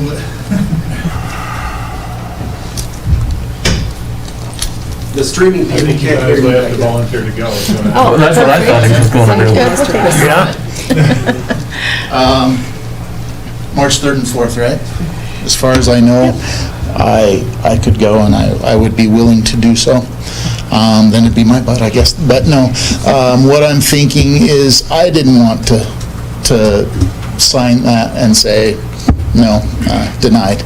And the first thing I got was questions as to why we've done this for 10 years. And my response was, I cannot approve the board's policy if it's their policy. I can't. It's not my, in my ability to do so. But I do believe in them. I do believe, and they have a pretty good record of showing that they can make sure these kids understand. They get more out of their kids in their classrooms, I'm going to say, than a lot of teachers do. They respect and celebrate and push their students to be the best. I haven't run into anybody who loves their subject matter more, I don't think. And so I would be willing as the principal to attend also, if that would make it easier on the board to make the decision. Thank you.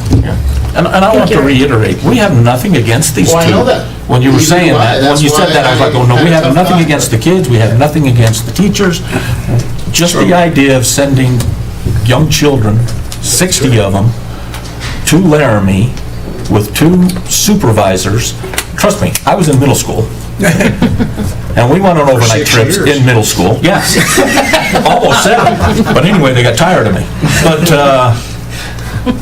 But I know what kind of happens, and we can sit here all we want and say, they're the best kids in the world, we're not going to have any issues, no problems whatsoever, but when they get out of town, I'm just telling you, you know, and that's my concern. You know, with the lack of supervisors down there, I understand the campus trip. My wife takes them to Davis and over to there, and they try to make campus trips, and I understand that. It's 100 miles away. So the campus trip, there's lots of campuses. So that in itself, University of Wyoming's great because maybe we get them down there, but that's kind of, you know, it's nice, but there's other reasons to go or other places we can go to a campus on a field trip. So we're talking one bus? No. Two buses. I have a question. These would be 8th graders only, right? Could there be a policy or a rule that if they acted up on a middle school trip in the 8th grade, they would not be allowed to travel in high school? It's kind of harsh. I don't think we can do that. No, They're under their same discipline plan while they're on a school event. Overnight just adds additional time for supervision. But yeah, they're still under the same discipline plan that parents and students sign and agree to at the beginning of the year. If they can, over my years of experience with this, you have all sorts of things that happen on these away trips. The difference, and I can understand Chairman Peterson, is this will be their first overnight trip. There needs to be, and I know these teachers will do this, a lot of explanation about you're in your room, lights out, you stay. If you get out of your room, there are consequences. The biggest one to me always, it doesn't happen anymore, but I'd have a quarter in my pocket and I'd tell the student, here's your quarter, call your parents, they're going to come and get you. Because ultimately, you know, we're co-partners with parents, that's the way it needs to work. But the difference is, and I think, again, Chairman Peterson hit it right in the head, we send 40 football kids for an overnight trip, we have 6 coaches with them. Again, that is the concern. And it sounds like you're working to solve that.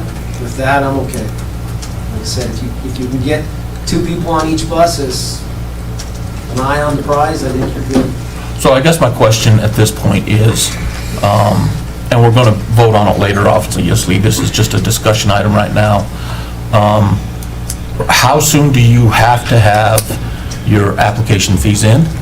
Is it going to have to be before next meeting in February? It's February 3rd, I want to say. Registration closes February 17th, but I think February 3rd is when that's for the online. So the 17th is the absolute last day, but it takes a while to get all of their names typed into their program. I guess, to me, is can we have names? Because right now, we're just saying, oh, yeah, we can get them, whatever. But is there a way, Yeah. obviously, Mr. Kristonoff is going to be volunteered to do it, but I don't know at this point where we've got just two. You guys can chime in anytime. I feel like I'm just talking over everybody. But do we need to have Discussion items, names? can you guys go back and text and find out the other parents who want to join you?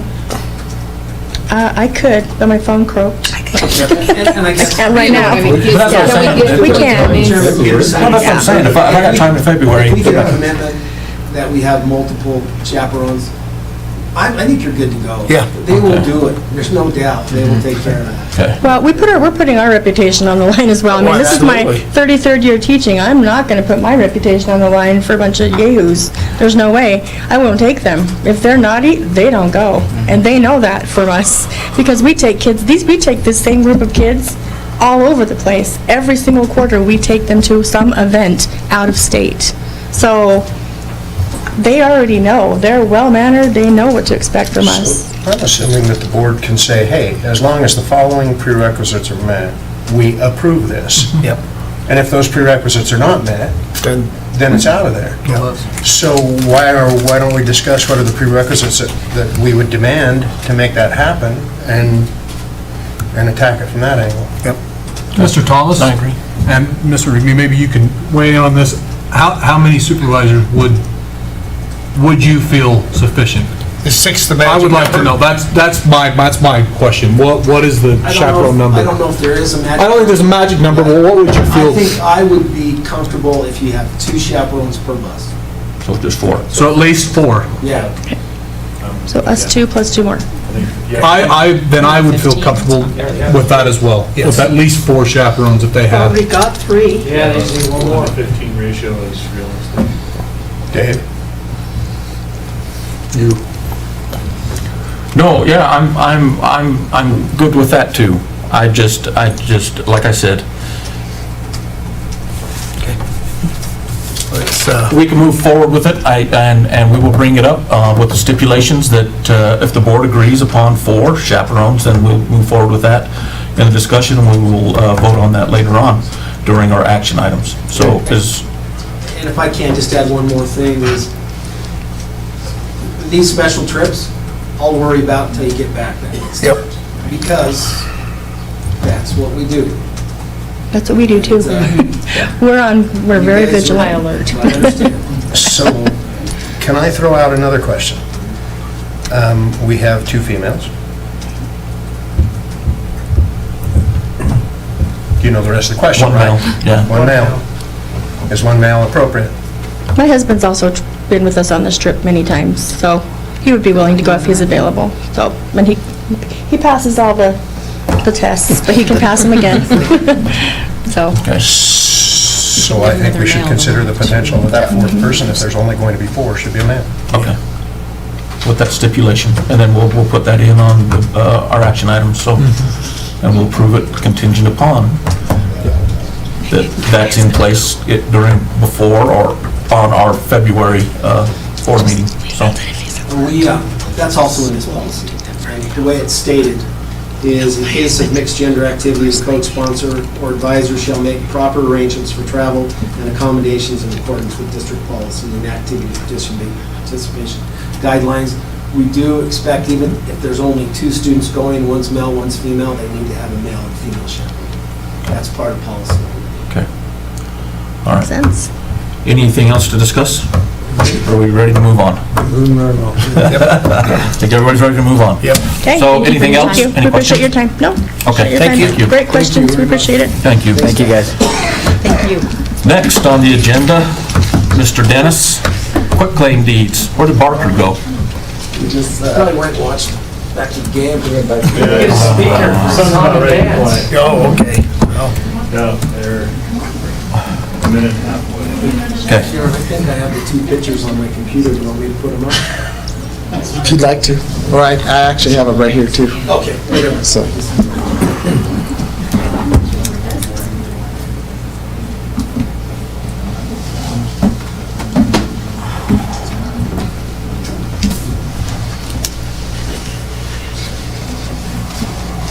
All right, Chairman Peterson, members of the board, come to you with the quick claim deeds, changing a little bit from last time, and basically after conversations with Dean Barker and the city attorney, we've taken out the request for easement over there off the high school.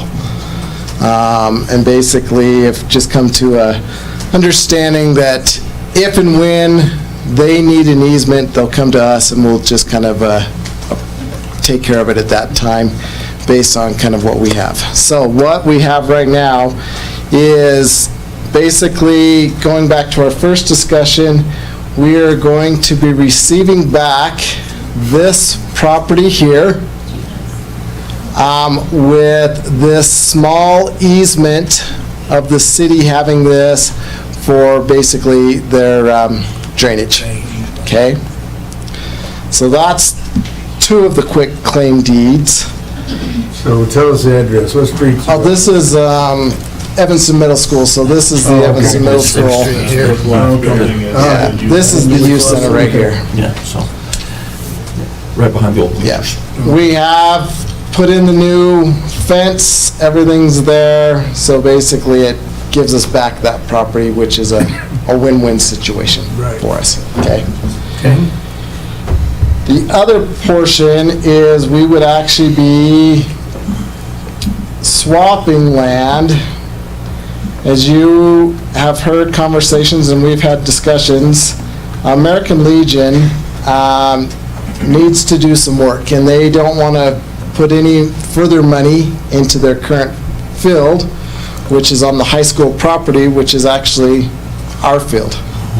And so they have been working with Parks and Rec to try to gather some funds and use this field here as their new American Legion, which would require them to extend the backfield and the fence and everything like that. So long story short, basically what we would be doing is swapping this land right here for that piece of property that we got back from the youth center in the city of Evanston. So how deep is that we're swapping? This here? Yeah, from that field fence here. You see this right here, maybe. Roughly, Brad. Right there.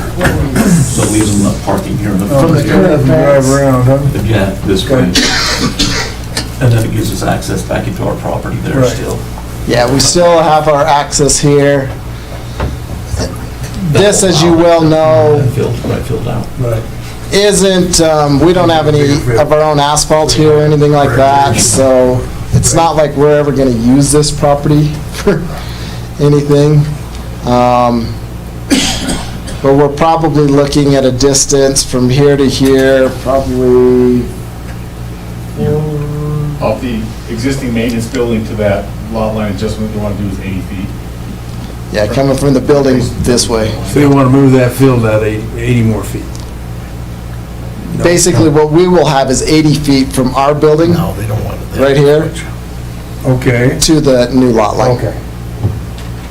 Which is plenty of room for existing parking, plenty of room for semi-trucks to pass and get into Curlin building. the Curlin building, Okay. stuff like that. All right, that's what I want to know. It actually just helps us mitigate having to maintain Some of that. some of that area. So, Chairman Peterson, members of the board, if I can, again, Jaron went over this, but this, we made this offer to them when they began to talk to us about improving the site at the high school, the American Legion field at the high school. Our concern was if you continue to put money into that field, which is on our property, one day we may have to take it back for girls softball. Because that's out there in the state right now. So we advise them, what can we do to help you with this site here, which already has bleachers, already has some things. And as you can see, right field is quite short because it was out in the parking lot. So this solves several problems. It allows them to continue to use the field at the high school, just not put money into improvements that will make this a true American Legion field that they can have state competitions at. I think this is a great idea to improve that field in the middle of our community, and the one at the high school that hopefully, maybe one day we do have softball. But again, I think it's a good compromise, a good solution, and I think it represents, again, our partnership with the city and American Legion Baseball to get this taken care of. Okay. I also agree. I looked at it earlier, looking at the property exchange between the two of them on the quitclaim deeds. The one thing that I'm going to ask Mr. Sanders about, there was a little bit of investigation on some drainage issues that were going on. Does that incorporate in our property? Is it outside of our property now where that drainage was at? Are we giving the city back property that we need to have for drainage purposes outside that fence? Right here, this is where I'm talking about, that the stuff from UNM Meadows comes across, comes into this area right here. You know what I'm saying? Yeah. So as we are looking at that, and if we have to do any kind of improvements, are we going to have to go back to the city and do another easement in order to improve anything right here? It sounds like the city's going to have to approve that right there. yeah. If it's their property. It's their property. It's their property, but we're going to have to go do some kind of exchange to get an Because what easement from happens them. is when it flows right into that door on the backside of our warehouse. And actually, if you look at that, the issue is really the city's drainage. It's not ours. It's all of that. The culverts that come under the interstate remain on your property. They're in the property that you guys are retaining. Where the backing and the flooding is initiating, it's still on your property. That is actually coming, if you were to see my cursor right Yeah, here. right there, yeah. It Okay. is right here. And I guess that's my concern right now. Yes, we give them the property, but then we give them back and get an easement and stuff, and I agree with it. I'm just trying to avoid what happened the first time. Right. We gave you all the property, now we're giving them property for property we never should have gave them. Yeah. Right? I mean, the property behind the bleachers should have never gone to the youth center. We ended up on the positive side of that one. We got 8 acres at the high school. Oh, okay. Yeah, okay. So this time, we're giving up a little more. Maybe that equalizes us, because that 8 acres, even though it may not be all usable because of that high-pressure pipe, it sure was beneficial to put a bunch of dirt there this year. And we potentially have plans for that. Okay. We've seen that. That was the exchange for that property. There was the extension south. And we're trying to do a piece by asphalt. Okay. And I wanted to buy that to put my house on, so we'll talk about that later. The one thing I have asked Dean is they continue to improve this. They've done a nice job with sidewalk, curb, and gutter. I said, as you continue and have the funds, it'd be really nice to continue that sidewalk, curb, and gutter all the way here. And that will also help with the flow of surface drainage. The surface drainage tremendously. All right. But it took, I mean, this didn't, when they put these ball fields in, this didn't happen immediately either the first time. And so they continue to improve their ball fields in it. So that was the only concern that I had, was on the drainage issues that I knew we had in the corner of that building. I'd love the down city there, just so- to take over that whole drain. The whole drain, okay. That's, Because as you well know, that not only is for UNM Meadows, but it's basically that whole neighborhood. Yeah, is what it's UNM. Yeah. Yeah, that, everything drains through there. Yep. Goes down into there, so. So you will see later tonight those three, there's basically 3 quick claim deeds. Okay. And that's what that's in reference to. So anybody else have any other questions with those? No, thank you. Okay. Thank you. I'm going to be quick about things. Sorry, guys. District calendars, Mr. Thomas.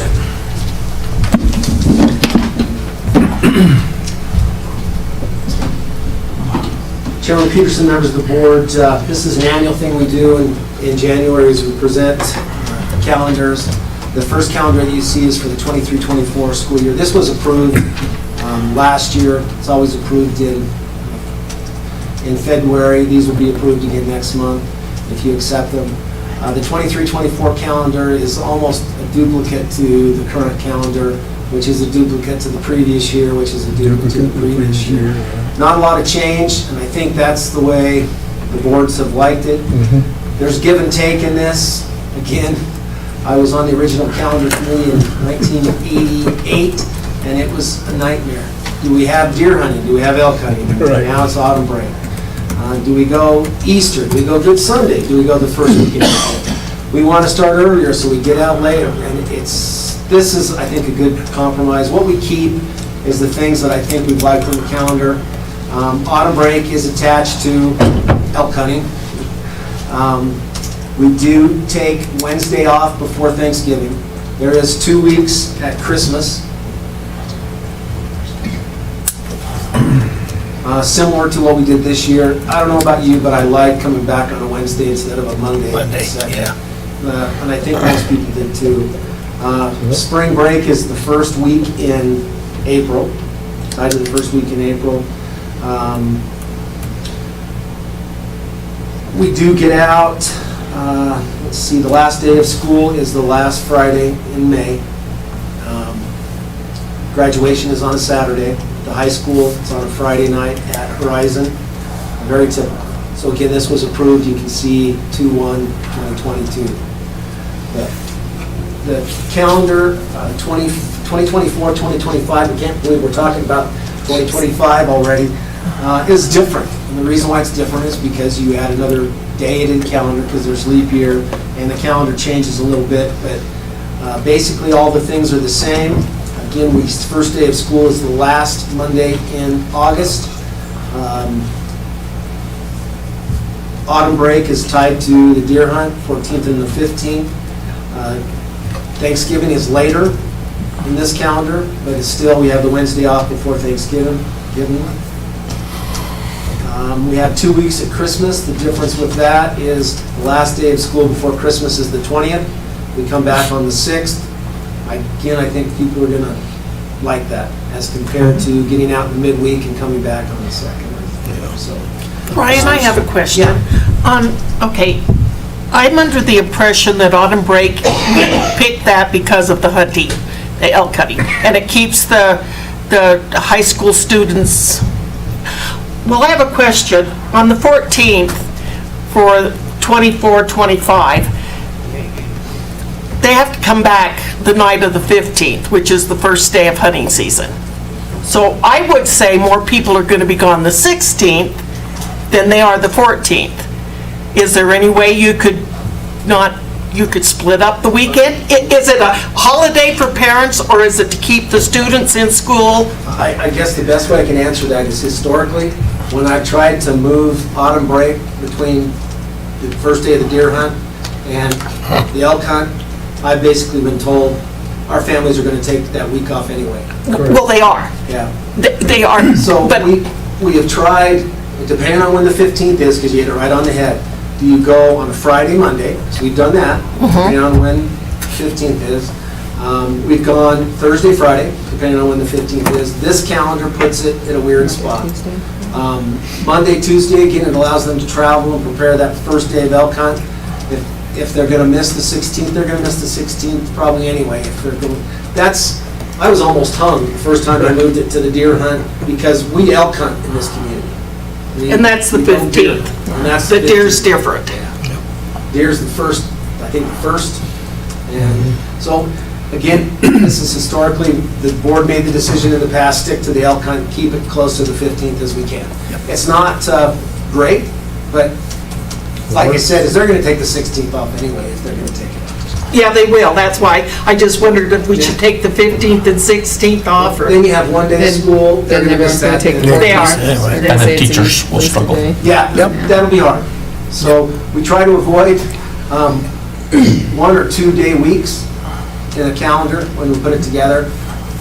1 day weeks, I can guarantee it. That's why we struggle with makeup, to implement weather makeup, because they're not going to come back the Monday after graduation. They just won't. We won't get any kids. So we work in other ways.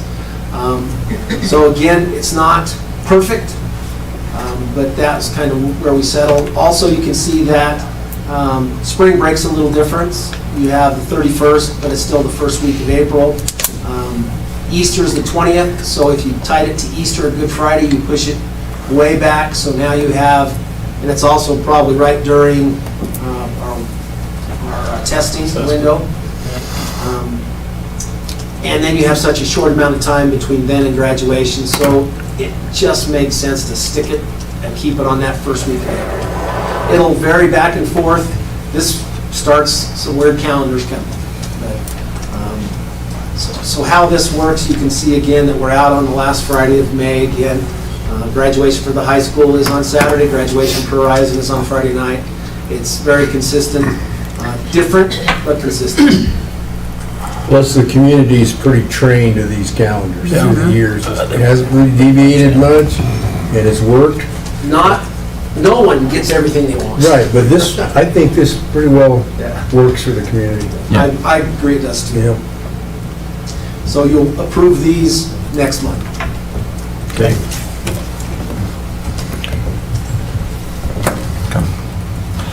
Alrighty, any discussion on it? Any more? Okay, we'll move on. Legislative forum dates and HRS summit reminder. Let me find those. Okay. The legislative forum, Chairman Peterson, members of the board, is Sunday, February 5th. We typically leave early in the morning. We stay Sunday night, come back midday on Monday. It is an interesting opportunity because really what you're doing is you're going all the way to Cheyenne to listen to Wyoming school boards review all the current legislation. You'll have a short reception with some of the legislators. We'll have an opportunity to take our local legislators to dinner, and again, you just learned about the bills. It allows us to try to positively influence our legislators. The next day, you're kind of on your own. What I would like to set up if we go is go tour the Capitol. Have our legislators take us around.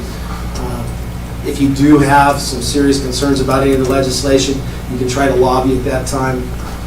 It is a challenge because everyone else in the state is doing the same thing. In the past, we've probably canceled it more than we've gone because of weather. I don't think we've ever had good weather. Last year. Last year? I didn't go last year. Yeah, it was good. Yeah, we had no problem last year. And again, we have one new representative, and Senator Schuler, that we have dinner with. It's a good opportunity to sit down and listen. We try to invite those other representatives that are around from the Valley and from Bear River, that area, Kemmer. So if we're fortunate, we can get 4, which is not a lot of influence in our legislature. But again, it's a long way to go to listen to Wyoming school boards make a presentation and to shake hands with people, but I think it's kind of what we may need to do. So we'll take a Suburban. Usually I go, or one of the assistants go, or 2. A couple board members have gone in the past. It's really up to you guys. But you need to let us know if you want to go so we can get you registered and find a hotel room. I'll go. Okay. Again?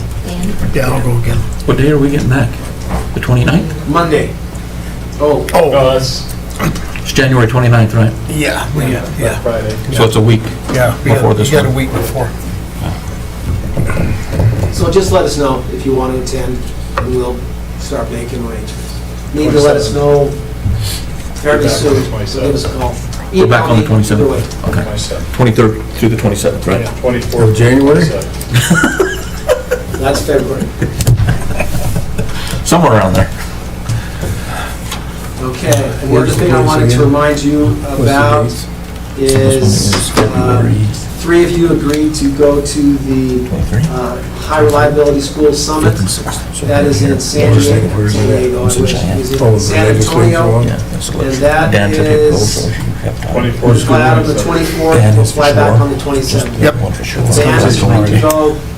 David Peterson has agreed to go. Joe Weaver will be attending. David will probably forget and not show up because he didn't hear me. I agreed to go. Actually, we just went over that. So we will take a team of 8.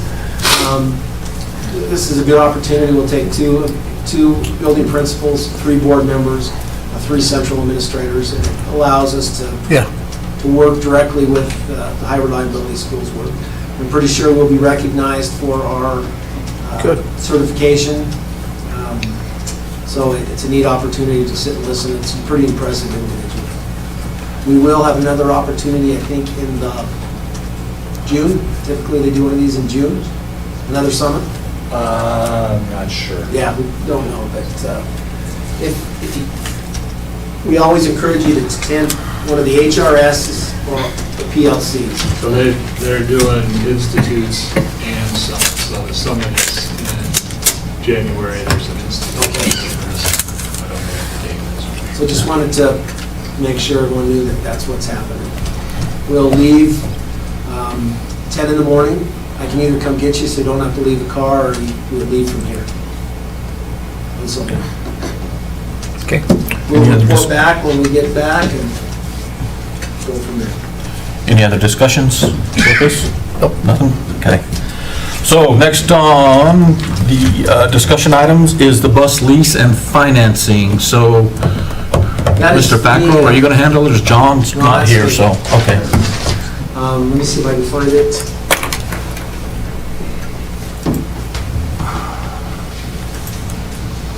I'll just explain.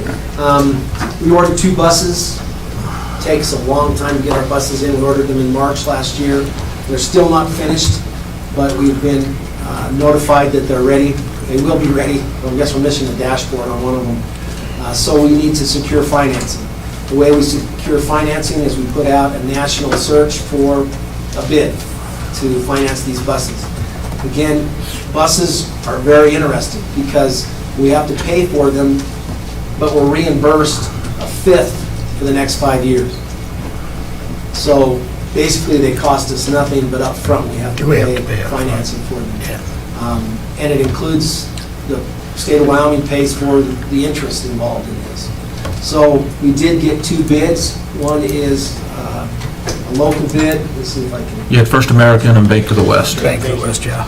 First American and Bank of the West. Bank of the West is local. When you apply the 5% preference, the best deal is still First American. First American, yeah. Yeah, by far. This is higher than we paid for the financing last year. What we try to do is purchase 2 buses a year, and we keep that reimbursement going, so we keep our fleet as new as possible. Sooner or later, the board will probably have to add more than 2 buses, because we fall behind with that rotation. But the state of Wyoming does a good job with transportation and reimbursing us for these buses. So John recommended that we approve First American at 4.91%. And what's a little different, we were required to submit this payment before the 10th, before I think it's the 15th or 16th of January. So John has sent it. So what the board is doing is ratifying that payment. Okay. So, okay. Any discussions on the lease financing at all? No? Okay, next, Mr. Sanders. EHS Dome Project. Thank you.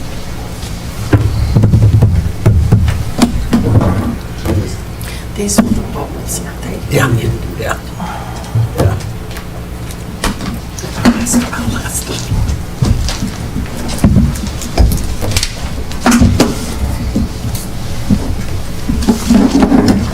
Hello again, Chairman Peterson, members of the board. So, coming to you with the help of Brent Sanders to talk about the domes that we purchased last year and kind of go through what that process is going to be to actually erect these things.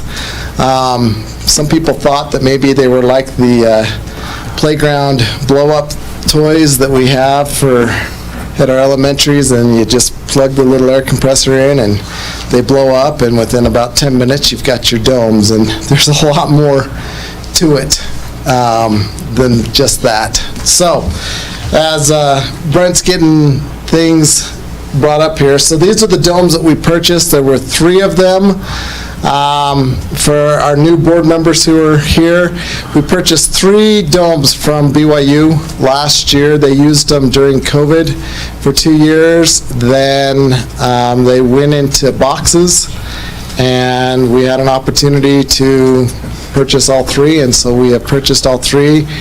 As part of the agreement, they are storing them down there in the Provo area, and we now need to begin the erection of these. So those that were not here last time, can you please tell them the cost of the domes and what they were originally cost? The cost of the domes for all 3 of them was right at $300,000. The original cost. The original cost of these was $975,000 a piece. A piece. A piece. So, we got a heck of a deal. We hope we got a heck of a deal. We did. It's like a Christmas gift we haven't opened yet. No, it's a heck of a deal. And again, for our new board members, you know, we lack space. Our kids struggle being able to get on courts into our buildings. We've got dancers that started at 5:30. The church? The church used Clark Elementary. We've got cheerleaders who start at 5:30, and then we'll run basketball practices till 9, 10 at night, and then if they don't have a late basketball, you've got open gym coming in right now with soccer and track right afterwards. And so our high school literally can have students in it from about 5 in the morning till 10:30, 11 at night. And what this will do is provide more space for students. And it's not just our athletes. This is going to be, a great place for our marching band. If they need to do some things, our robotics program,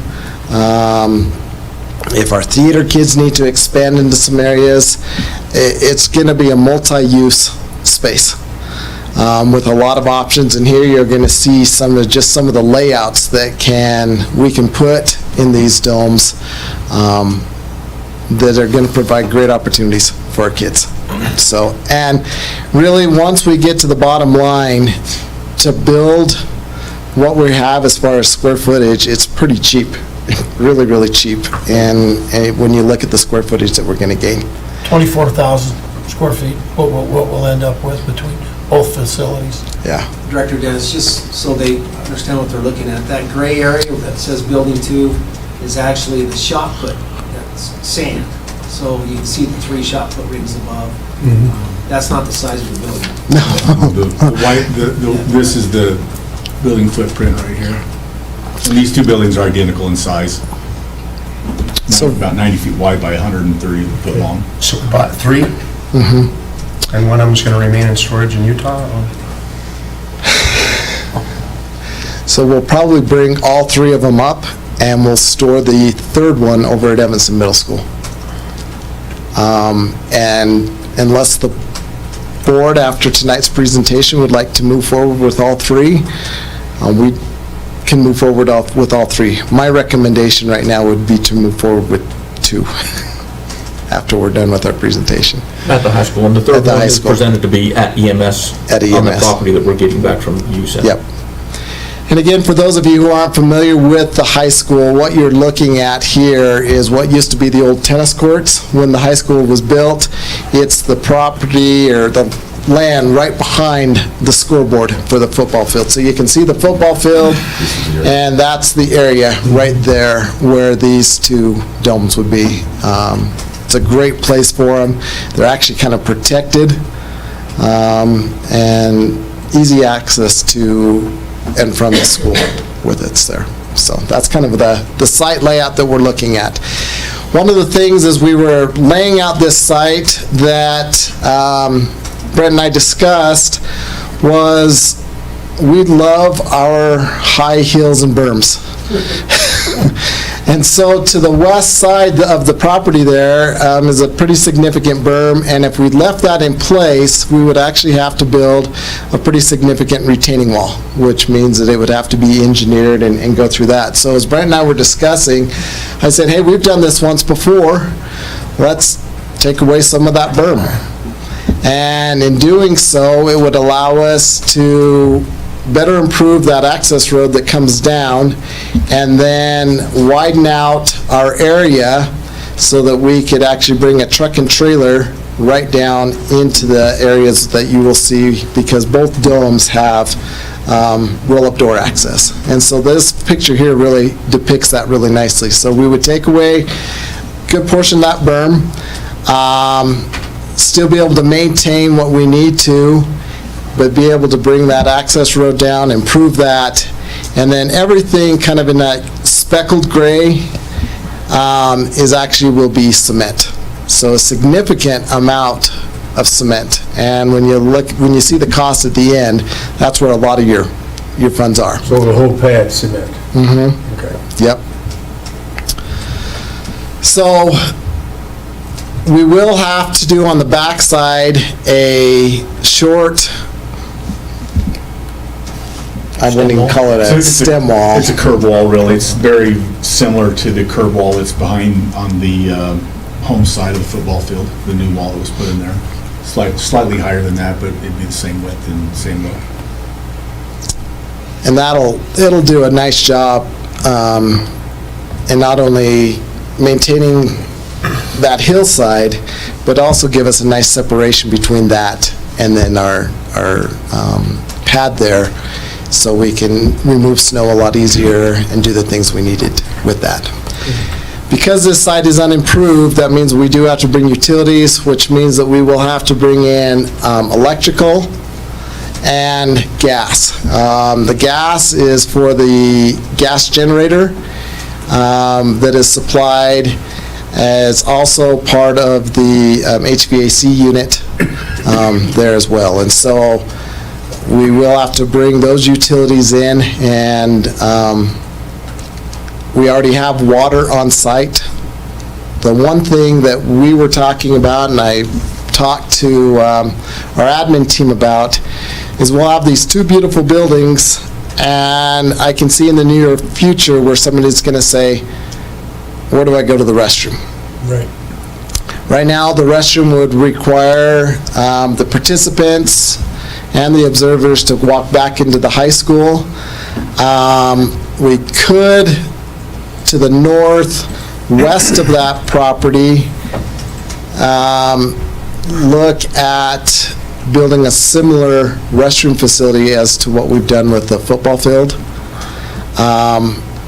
The downside to this is there is no sewer, so we would actually have to take the sewer from this point all the way to Bodine Street, which if you were to go on the backside of the high school, you'd actually head towards the Twin Ridge area, and that's the corner right there of Twin Ridge and Bodine is where you'd have to connect. Okay? We don't have the cost for that in our write-up. We've got an estimated cost, probably around $300,000. My recommendation would be, if we move forward with this, would be to at least bring that sewer line from a point or an area right there to probably the edge of that property or down just a little bit, which would then allow us to build our pads, do the things that we need to, and then maybe phase 2 or phase 3, when we're ready, bring that sewer line down and go from there. So, kind of put everything out there for you guys to see as we were just talking about things. Okay. All right, Brent, I'll have you go to, this shows the layout. So you've got both buildings here.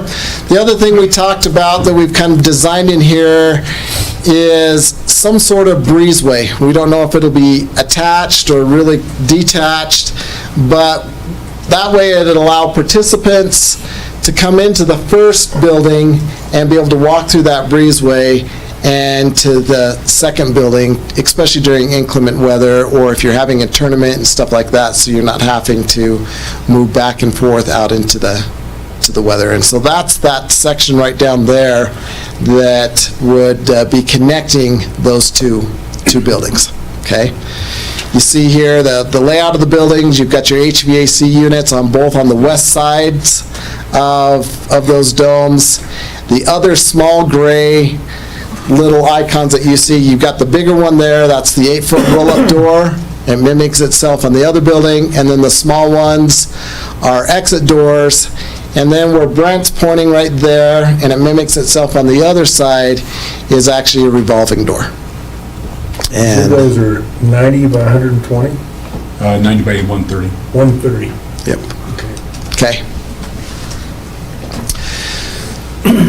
So what we're looking at is, and we've gotten permission from the city, we'd pretty much do a kind of a thickened slab, but we do want to do, we don't have to do 4-foot footers down to frost line. It's not a requirement. And so what you'll see here is the drawings where we will go down about 36 inches, and then we're going to have basically kind of a 12 to 15 inch stub wall up. And then the bubbles themselves will actually anchor onto those stub wall. Two reasons for this design is, so again, snow and water isn't coming underneath that fabric. It'll be above it. The other reason for this is it'll allow us to use that stub wall on the inside to attach electrical or low voltage conduits, so we're not actually physically attaching that to the building. And so it's kind of a win-win that we would have. We've kind of been going back and forth whether we do a 12-inch or an 18-inch. The thought with an 18-inch, it would allow us to embed some 2-inch piping, which we could use for stringing netting and stuff like that. So it might be advantageous to go to that 8 inches. More thickness? 18-inch thick. Okay. Then we could actually put that pipe right on top of that. It wouldn't be impeding on the floor at all. And then that would allow us to hang any netting, cross netting, depending on how we want to design that. Okay. All right. There's a lot of schematics here that we kind of go through. Like I said, it's going to be your typical slab on grade here. And it'll be mimicked for both buildings. I guess really anything. No, they're identical, slab on grade, 4-inch concrete, minimum reinforcing. The footer is standard residential style construction. 3 feet is based on what BYU did for the wind issues. And the real issue on this is actually wind crushing and trying to move the building horizontally, then uplift. These buildings actually increase internal pressure as a reaction to high winds. So you have more lateral force and uplift force on these. So that's why we're only 3 foot down to address that, and we don't have to go frost step based on the city, and building codes allow that for this type of structure. So it's fairly standard construction, slabs on grade, foundation walls, residential style, and then some thickened slab for the equipment pads and the vehicle access. It is there, but I will tell you that there's a lot of concrete in this. They're large footprints, and the interior buildings need to be concrete so you can have the variability of the sports floor, different sports floors and different use. Yeah, we thought we poured a lot of concrete last year. Yeah. If we move forward with this, a lot of concrete again. So. That's the utility. Utility again, kind of showing, we're hoping to be able to use right to the east of this, you kind of see a utility equipment area. That's actually where our gas line and that's where our electrical comes in. And so hopefully we can just come right off of that, do what we need to, and add our meters and go to town. So relatively close. And your water's just north of that? Water's actually, we actually have water on site. We can come inside. We can come in there, but I actually have water at the corner of Building 2 already right there. I've got I think it's an 1.5 inch water line already there. Yeah, utilities work out well. There's an existing storm drain inlet right here as you walk around the upper area of the football field. There's a storm drain inlet right there that has a large diameter pipe to it that we would look to connect into. And then, like I say, gas and electrical are right there in your utility area already. They're just adjacent to the site. An add-on that we have done here, which is not only going to benefit these two areas, but also kind of benefit that walkway on the football field, is we are going to do some lighting. I noticed this last fall, it was kind of dark there, and so we're adding 6 poles that will light up both areas really, really nicely, which will be really good. Get that ADA access in this. And then right in that corner, we've got enough room to be able to design our ADA access so that those in wheelchairs or walkers or scooters will be able to come up and access this. So we shouldn't have any complaints that way. What are these made of? Kind of a, well, I won't say canvas, Plastic stuff with Brett Carlson's out there. PVC type plastic. You know what I'm talking about? Yeah, let's hear it. So what keeps them up? Air. Internal pressure. Internal pressure. Internal pressure? And thus the generator. Has to be going. Yeah. Now, if they both go down, they're not like hot air balloons that immediately, it takes a while for them to come down, but What's the estimated lifespan on these? we've got anywhere from 10 to 15 years. Wow. And talking to this company, you know, they've been around quite a while. Let's say we hit our 15-year mark and we're needing to replace it. If we have all of this other stuff in place, it would just be a matter of really replacing the fabric. At 900,000? Well, I think Well, plus, you know, the current rate of inflation. we might have to look at some things, because that $900,000 included your, that heating and cooling, Okay. all your lights, a lot of the other stuff, and so I think there might be some give and take, but you're probably around that $500,000. The older I get, the more I realize how fast time goes by. Yeah, we're talking 2025 calendar. Who would have thought of Y2K when nobody was going to be around, right? Right. So we're going to now kind of give you some conceptual ideas. This is what BYU had designed.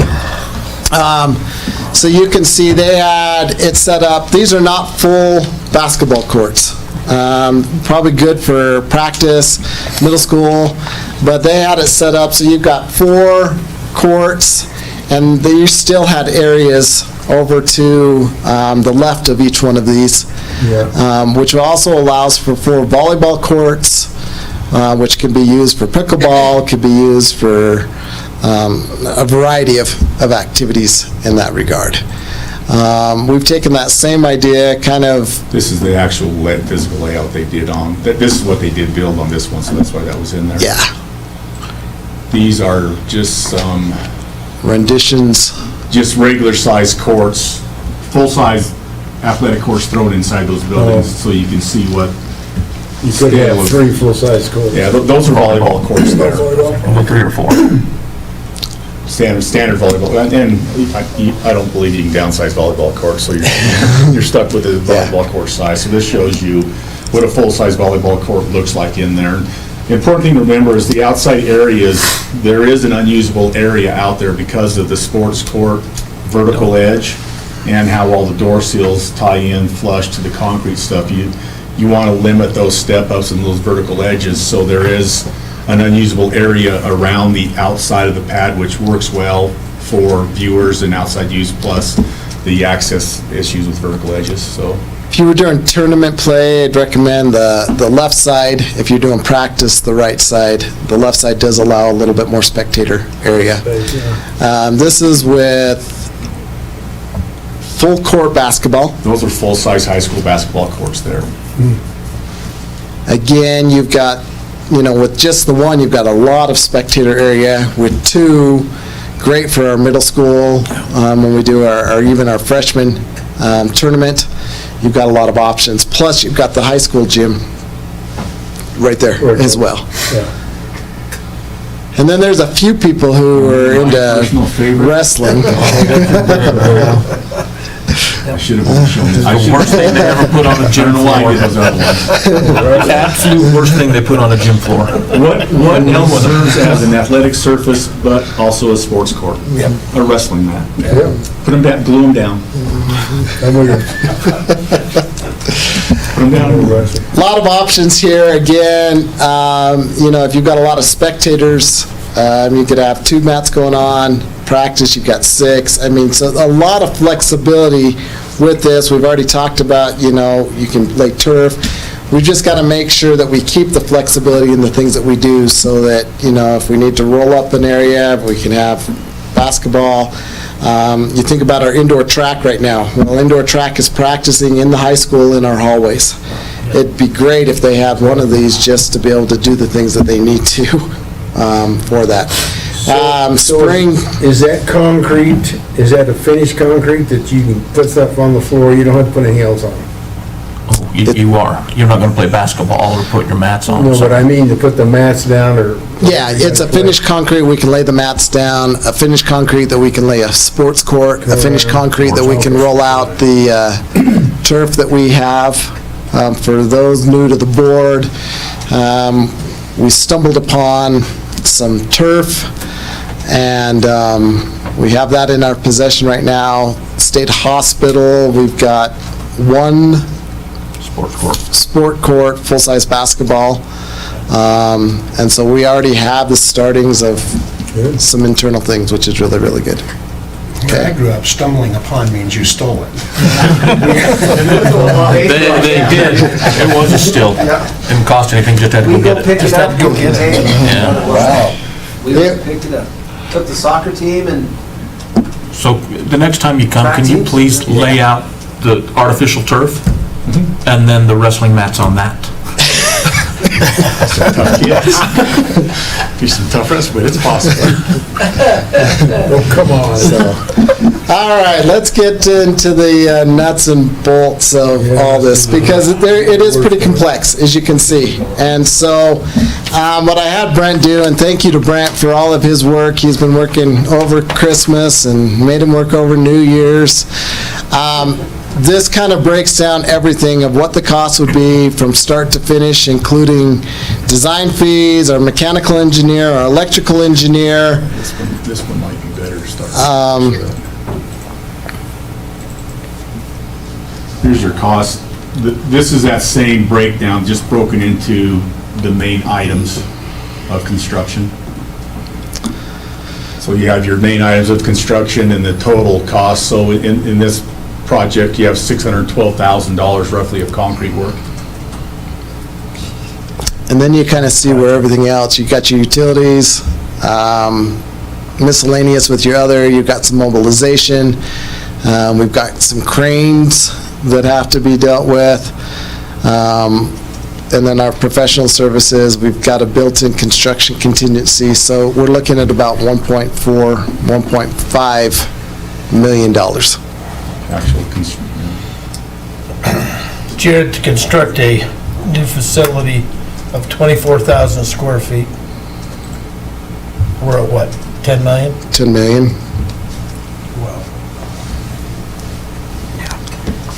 You think Evanston Middle School, roughly 52,000 square feet. We were 18 million, 19 million, give or take a lawsuit. That's a bad example. Yeah. That just opened up a lot of wounds. Yeah.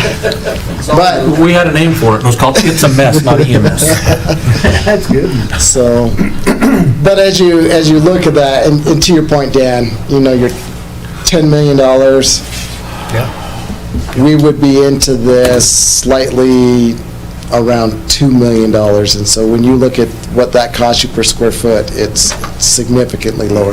So I know we have them in possession, but I'm going to go down this road, and this is a path that is going to be not so fun. We found the 3.3 or 3.5 for the football field. Where do we find the 2? Well, I think it's easy to go down that path. John's not here. If John was here, he may be at the bottom of his chair. I've already gone through this with John. Yeah. Okay. So right now, and you guys saw through the audit, we're about 5.5, somewhere between 5.5 and 6.4 million. That's after the project. Carryover? Carryover. Okay. Reserve, probably better. Reserve, yeah. I would say we're safe to say we're at 5.5 million. So probably the next question is, what should that 5.5 million be used for? Well, we don't use it for salaries No. because it's one-time funds. Right. It may be necessary this year to even discuss that because of what's happened with our ARP and ESSER funds. We may need to dip in that for salaries for a one-time save. It may save us. Typically, your carryover is if you have a boiler go out. It allows us to replace it, even though major maintenance can be used for that, but it may be more than major maintenance takes. One-time expenditures, in the past, you guys know what we've done with it. Field is a perfect example, but we also bought a scoreboard with it. We had been so conservative in this district. In 2009, we had roughly a $500,000 carryover, and now it's at $5.5 million. safely $6 million after we just spent probably $2 million on a football field. That's pretty good. But we knew ahead of time, that's where those ARP and ESSER funds, and we used other funds. Again, there's a reason why it's there, but that's why state, we may need to use some for salaries. Having this discussion, 1.5 million, does it put us in any kind of jeopardy? Financially, no. You're talking still a $4 million carryover. And time to build that up.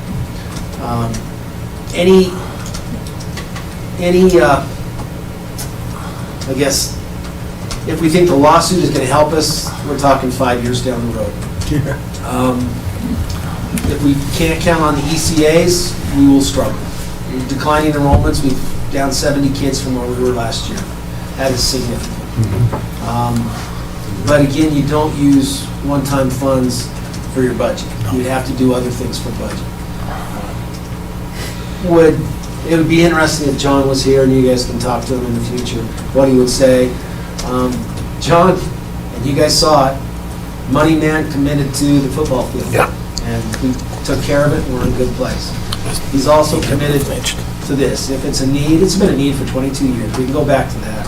The idea that we have high school kids that cannot practice after school, we cannot have our ninth graders practice in our own high school, we cannot go our dancing and cheerleaders before 6 o'clock, we need more space. We always have. We're probably the only 3A, I know we're the only 4A school that does not have a gym. So again, there's a need. I think that's no doubt. Is it a little scary? Well, yeah, we already expressed that I'll worry about this until it's all done and paid for, and we're looking at $4.5 million carryover after a couple of years. That's our commitment. Our commitment is to our staff. You can see how this would go over if we came back to the staff and had to say, next year you get a 2% pay cut, but we're going to put 1.5 million into domes. We just can't do that. No. At the same time, we can't wait and see what happens with our budget to the end of April to make a decision on these domes. If we're going to do it, we need to move forward and start preparing for that. So again, there's some ifs, ands, and buts. $4 million is a pretty good reserve. We get smaller and smaller and smaller, it gets closer to that 15% anyway. So the other side, and some of you that have been on the board for a long time realize that we approached the board, I think 6 years ago, and the intent was to put turf on a football field, and we were going to borrow half of the money and pay half out of the carryover. And we had close to $5 million at that time. COVID hit, other things happened. The board went for a field house instead of borrowing 1.5 million, using 1.5 million, putting the football field in. We went for everything. Didn't get the field house, but you can borrow money. And what that would require you to do is to set up a payment system over the next 10 years. to pay for this. So you could do that too. John could give us more information on what that would cost us. But then you're talking a small chunk, anywhere from $150,000 to $250,000 a year. We'd have to make a payment for that loan. But our interest rates are going up. Interest rates would kill us, but again, that's an option. That's an We'd option. have to look at that. If you want this project and you're worried about spending down the carryover, then let's look at borrowing money to do it. Okay. That's the options we have. Again, you've been here, just like the football field, I'll have worries, I'll have sleepless nights. It all worked out the way we thought it would, and we're in a pretty good position financially, and we have a beautiful field. To provide this for the high school, and then maybe sometime in the future for the Evanston Middle School area, it's something we've needed for 20, 22 years. So I guess the stipulation with this, I don't want to say stipulation, but this will also be utilized for academics and PE purposes. So it's not just an extracurricular activity. In terms of us doing a large workshop, we can actually do it in a space that we can fit in and air conditioned. Yeah. We don't have to take the auditorium from the high school or the gyms from the high school.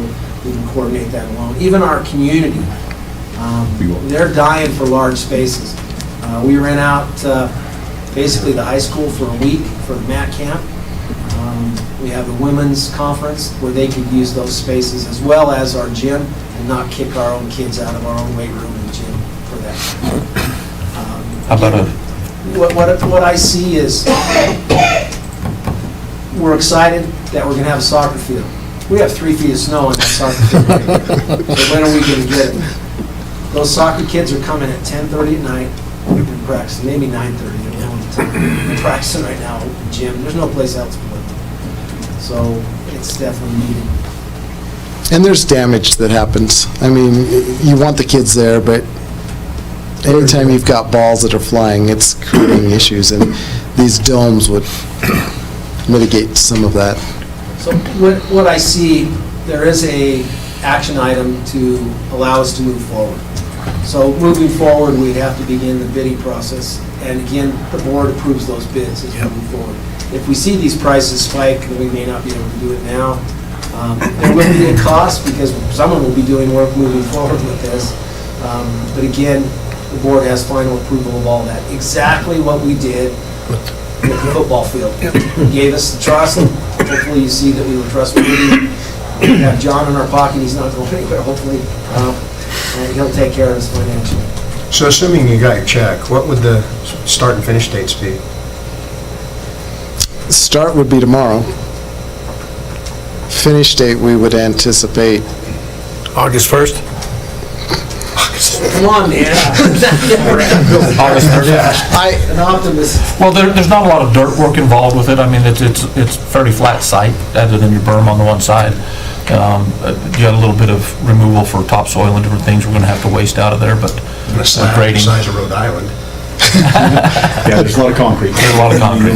You'll need a very and even at 4-inch concrete contractor, because it's specialized concrete. It's slabs on grades that have a tolerance for how flat they are.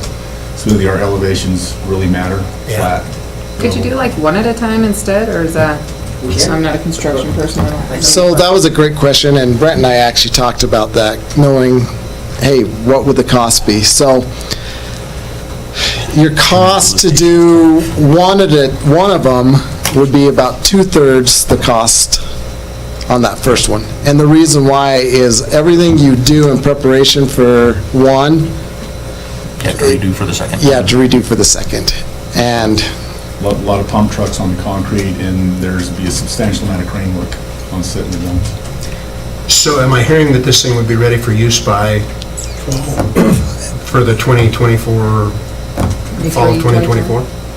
I think if we were able to get started, we could have this done by the end of August. Yeah. If not this year, yeah. 23. For the beginning of school year next year. Beginning of the school year.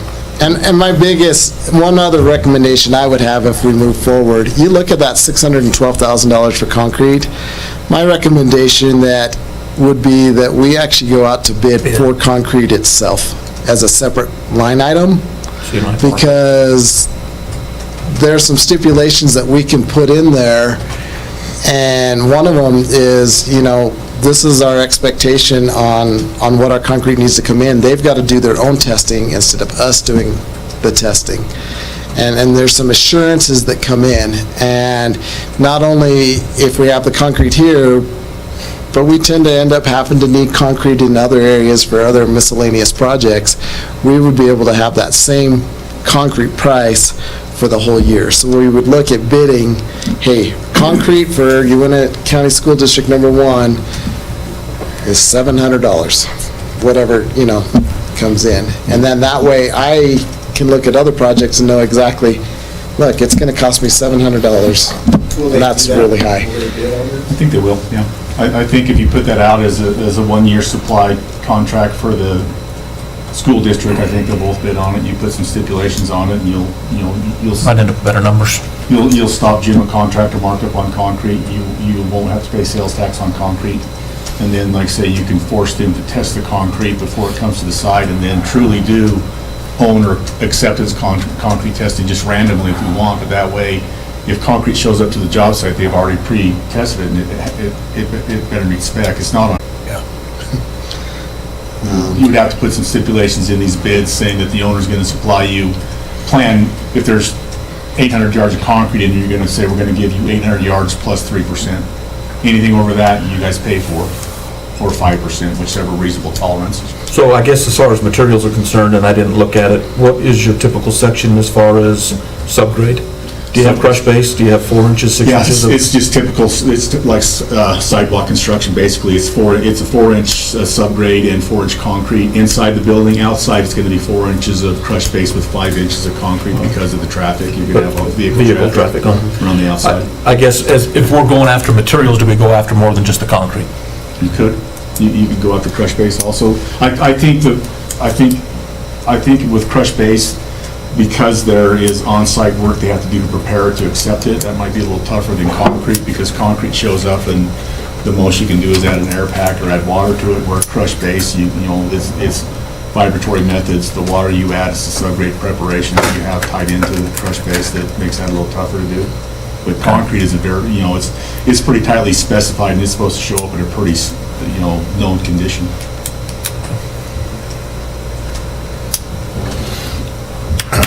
I've got a question. Yeah. So do we know if we have an adequate amount of turf and sport court? Do we know that we have enough? We've got enough turf to turf that whole area. Okay. Is it usable turf? I don't know. Probably not. What my recommendation is, when you start looking at how do you make this flexible, we've got enough to cover at least half of one of those domes, and it's a thinner turf, much more flexible, easier to roll up, and definitely have that. Sports court, we've got enough for one court. And so if that's something as a board you want to build in, and adding those, maybe my recommendation might be, let's get these up, see what we have, and then start what we'll call the FF&E, which is your, furniture and equipment, and what are we missing? Because we're going to need to know, how do we want to set up our volleyball courts? Yeah. How do we want to, how do we make this functional so that it's not taking the Boyds of the world 3 days to change things out? Yeah. Okay. So. The other question I had was,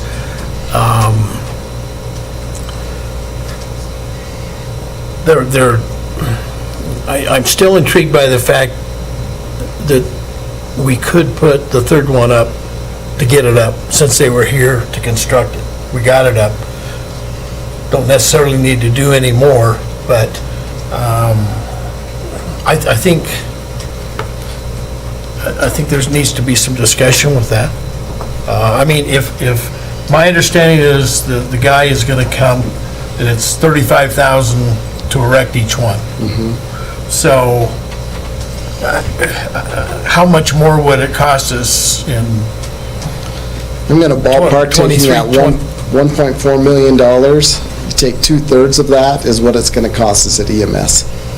okay. And the reason why is, again, you've got a little bit more site work to do. Okay. Your utilities are quite a bit further away. Okay. And maybe it won't be at 2/3, but it's it- gonna it be, would it's gonna be over half. It's not like it's 15, 20%. Well, okay, all right. End the conversation for me. I thought I had that EMS site laid out, but I don't. I have it on. Okay. All right. And Brent, do you have any of those pictures where it showed what it looked like in a dome, a real picture? I can see what I have here. You mean internally? Yeah. Yeah, see from the inside? We had pictures, I think, from the manufacturer that showed. It showed, but it kind of, Yeah, it was pretty kind of cool. Yeah. Did I take any when it was at BYU? BYU, I don't think they used them that way. This is the pictures from BYU. because I know when we met last week, there were a couple. So this shows the Yeah. 4 volleyball courts Kinda shows that a little bit of BYU had, or no, those are, well, yeah, in the back of the volleyball, basketball right there. Yeah. Speaking of basketball, Lance Johnson called me a couple weeks ago. Rock Springs got some basketball standards that they can't use, that are the portable ones. Typically... They're substantial. I was there when they decided that they crushed the floor that they were to go on. They're very substantial basketball standards. But they had them specified to go on a rubberized surface that they realized it would leave roller marks through it, so they are... Let me guess, we get them for free if we take a whole bunch of turf with it. If we go pick it up. We can pick them up for about $12,000. They're about $30,000 stands. How many? There's 2 of them. There's some pros and cons to it, because again, going back to your question, what do we currently have? They're not going to be very mobile on sports court. They're going to be really mobile on cement. Tell the state to pay half and we'll think about it. Part of me says, hey, I think it's a great deal, maybe we should get it. Where do I store it? Part of me is thinking, maybe we just hold off and let's get these erected and then see what kind of I think we've space we already taken have. enough what-ifs. Yeah. I think we build them and see what they're like before we plan on EMS or even the court surfaces. And what I like is that I'm getting someone in here that does that professionally and looking at what we have and saying, this is what you can lay out. This is what you can't lay out. You know, tartan surface used to be a big thing. If you look at, of course, the rec center, but North Elementary has a tartan surface on their floor. Not real well liked by anyone anymore. But Shin they're there. killers. Yeah. I've seen the surface at Morgan. It's more like our basketball court at Horizon. You've seen that, it's a vinyl. It's on top of a surface. I've seen that also at Brigham Young University, Idaho. Has a huge facility that's all that vinyl flooring. There's just a lot of options you can use. And it looks like wood, but it's vinyl surface. I'm not sure, Jared, how is the Horizons court held up? It's held up really well. But the level of play is a little bit not near the... It's kind of a skating rink. But you have to remember, I mean, that was a fairly low level of vinyl. I mean, when we put it in there, that was for PE. It was never designed to be a competition. Also for our new board members, because I was approached again today about where we have chosen to put these. We looked at several locations. We looked at putting one of these by the baseball field in the parking lot down there. I've had a couple people ask me about the jock lot. They're like, hey, that would be right next to the gym. The problem with the jock lot, if you've ever been over there, that grade is significant. And somebody says, wouldn't it cost less? Well, again, you don't just stake these things to the asphalt. You'd have to build up that entire jock lot, probably a good 8.5, 10 feet, if not more, Probably more which, than that, because you can see it when you sit and look at the football field where it starts down at one end, and by the time it gets to the end of the jock lot parking lot, it's... yeah. And then you'd have your cement on top of that. You'd still have your utilities having to come because utilities aren't directly there, and so... You lose all that parking, what are you gonna do about that? Honestly, parking's not a problem at high school. Is there anybody that has a problem with where these things are sitting? Yeah. Is there? I mean, in this room? No. In this room. I don't think so. Okay. That's okay. So, the other thing we will have to do is a height variance. So we'll go through that. Doug's really familiar with working with those guys. You're not. Because residential's 35, what do they fall under, commercial, or what do they fall under for your? I don't know, when I talked to Dean and Bob, they both mentioned we'd have to do a variance. We're 2 feet above. Well, measured off the top of the berm. It's all right, this is, if we move forward, this is why we're starting in January, so it gives us the 6 months to go through their different variance committees. When would be the ideal time for concrete as far as weather? No, you don't want to do winter. We You would have to blanket it probably start looking at this at maybe May. I mean, we got quite a bit of, As soon as the frost out of the ground. quite a bit of site work still to do, and then I would say that probably cement would start coming in June. Is this exposed, or is there snow that's settled on this, and is it covered? Or is it open to the grass? It's covered. So that'll help. That'll help keep the frost out of it, Yeah. so you can start earlier once it melts. But you definitely want the frost gone, and then you'll have to allow it to dry up for the heavy equipment being. Yeah. We've got to get that berm taken out a little bit and improve that road. We're going to have to improve our road going. Because that wasn't in the bid, was it? Mm-hmm. Oh, it is? Moving the berm. Moving the berm, yep. It's toward the top. It's about 65,000. Did we not buy a backhoe? Could you not sit in a backhoe for 8 hours a day for the next 6 months to, just a thought. Not a good one, but. Well, we're moving dirt, we should have moved the dirt off of this. Anyway. Took it off football. And you got shovels? I don't know what the problem is. You're right. I'll go ahead and get started. It'll take me 6 months just to move the snow. And then...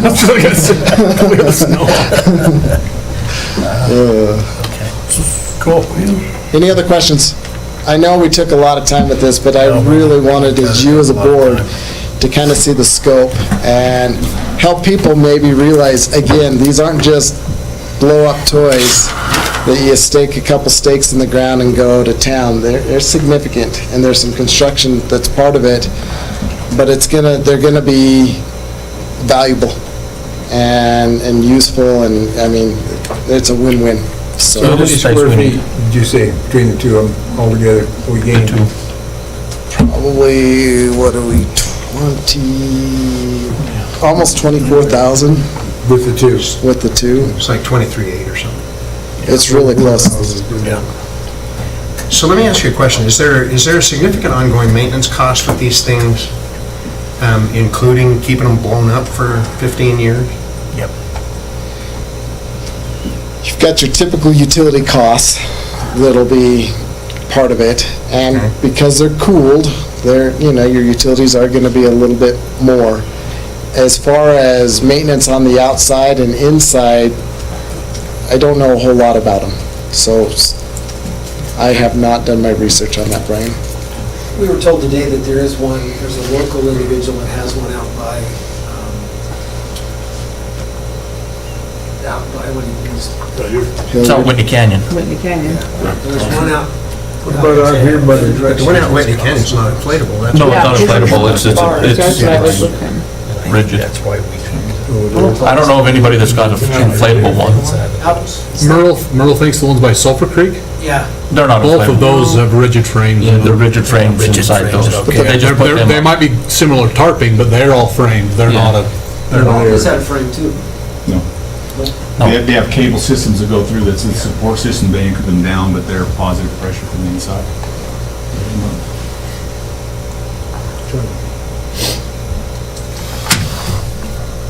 Your wife's gonna tell you, no, you can't have one of these. I know you're already thinking, how many dragsters could I put in one of these? We have known each other that long. And the car show too. So, any other questions? Thank you again for your time. Thank you. All right, that wraps up our discussion items. Is there anybody in the public that would like to comment on anything? No. Do not see anybody in the public, so. No public comments, so we'll move on to action items. So, with regards to, and I guess, have we discussed this with the new board members at all? The stipends? No, that's what I'm gonna do tonight. That's right. Okay, our action items, okay, so let's cover that. They're nothing new. Yeah, so, No, the new board members, yeah, that's what I'm saying, Yeah, something. yeah. Chairman Peterson, members of the board, there are 2 items under personnel that we recommend that you approve. These are things that we've done for a number of years. The lifetime of service stipend is something the board kind of put together, I think 7, 8 years ago now. The lifetime of service stipend is a payment increase for individuals who basically put a career into this community. So it requires 20 years of service, it doubles their sick leave payout and gives them $100 per year of service. The max is just under $18,000, I think. It does 2 things for us. Again, it rewards a lifetime of service in our community and for our kids. It provides early notification that someone is going to be leaving us so we can begin replacing that or saving through attrition. It's for all staff, support staff, certified staff. They're both treated exactly the same requirements. How this works is I'll put this out tomorrow if it's approved. The board will see a list at the March board meeting and approve this at the March board meeting. We've set aside money last year in negotiations, $75,000. We've tried to stay pretty close to that amount. Comes out of the employee benefit fund. We originally set this for a 15-year commitment. It's now much longer than that. I think we can go 20 years because occasionally the board's allowed us to put money back in when we had money available. So we're still at basically $1 million in the employee benefit fund, and that's what we started with 10 years ago. So we're in a good place with that. We've had a couple on our board that have benefited from it. It's just, I think, the right thing to do. We have adjusted it, that if someone has put 10 years into this district and 30 years into another district, they can qualify for this benefit too. Bottom line is 20 years of service in the district, 10 years in the district, and half of the experience outside of the district. All it does is enhance the payout that we already have to provide employees. Right now, we pay $40 a day for unused sick leave. The stipend increases that to $80 a day and then adds the $100 for each year's service. We allow them to put that into a HRA if they choose, or they can take it as a check on June 15th. So typically, we average about 10 employees that take it. We budgeted 5 support, 5 certified. The board has the choice to expand that any way you go. You can go up one, down the other, as long as we stay pretty close. I think the highest we've ever approved is $110,000, but you make that up on the other side. Because you're having a teacher at the far end of the salary schedule and you're hiring back a new teacher. So in 1 year, you can make up $30,000.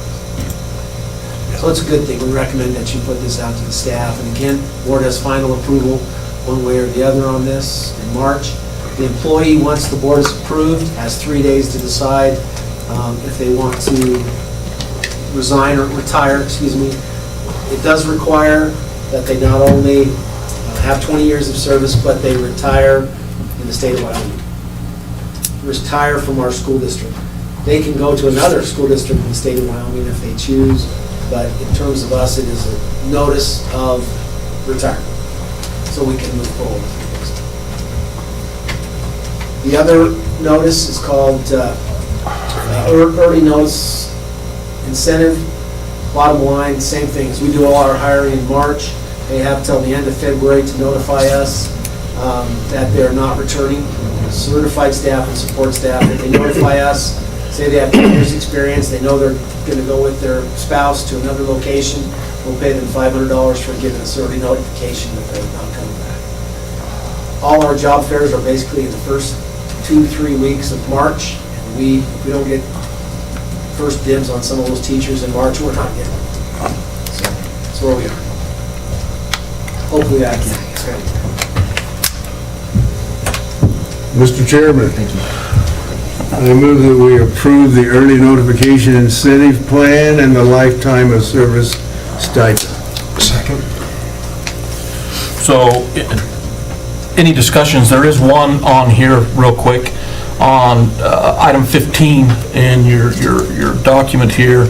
It says, an employee will not be eligible to participate in the lifetime of service stipend if the employee has been terminated or dismissed, or in proceedings of terminate or dismiss the employee have been initiated. My question to you, and I was thinking about this today because I was thinking about Mr. Dancer.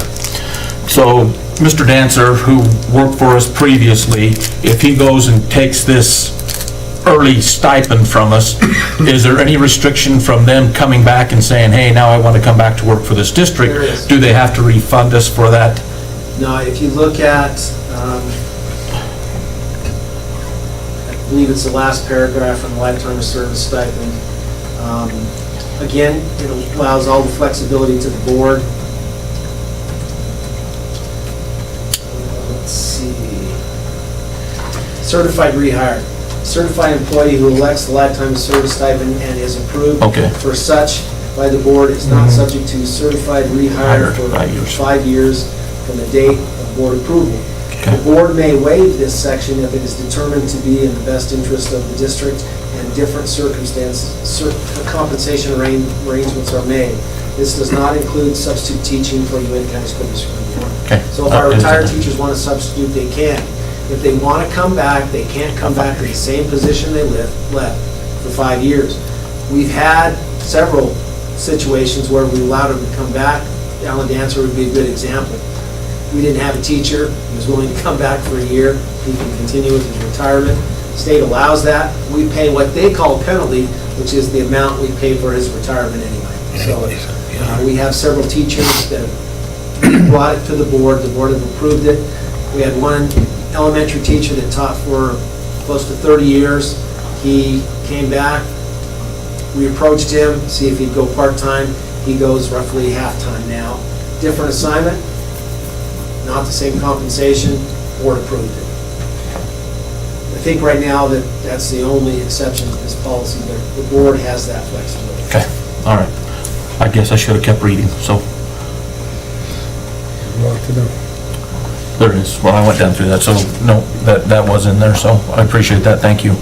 So, is there any further discussion? I have a question. I know last year there was some confusion on the amounts paid, and we rescinded one, and then you sent another one out. On the sick leave, you've got 80 per day. You don't have the 180 days. Do you think you ought to put that in? So I think the bottom line, you can't have more than 180 days. So that's the maximum. I know, but do you think, because I had 64 days over, if you remember correctly.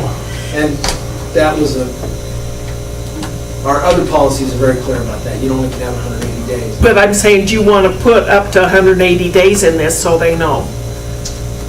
Or is there anybody as stupid as me? No, I don't think it's needed because it's in all our other policies in terms of your sick leave bank.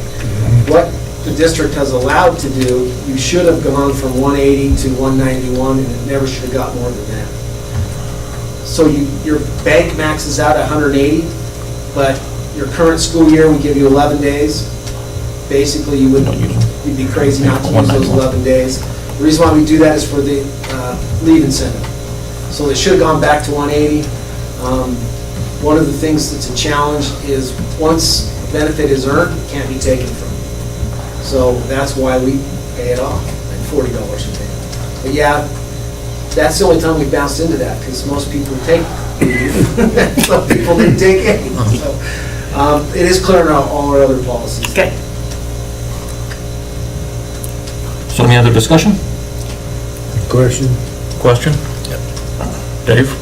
That means ready to vote. Oh, question. No, I thought you had a question. No, So that means I'm ready to vote. Anybody else ready to vote? you were supposed to bring me your little pamphlet. I got it right here. Okay, That's all what I'm right. just telling you. When someone says question, that means they're ready to vote.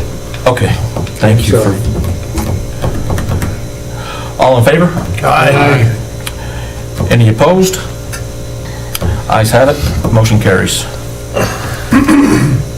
Next on action items, World Language Competition Trip Request.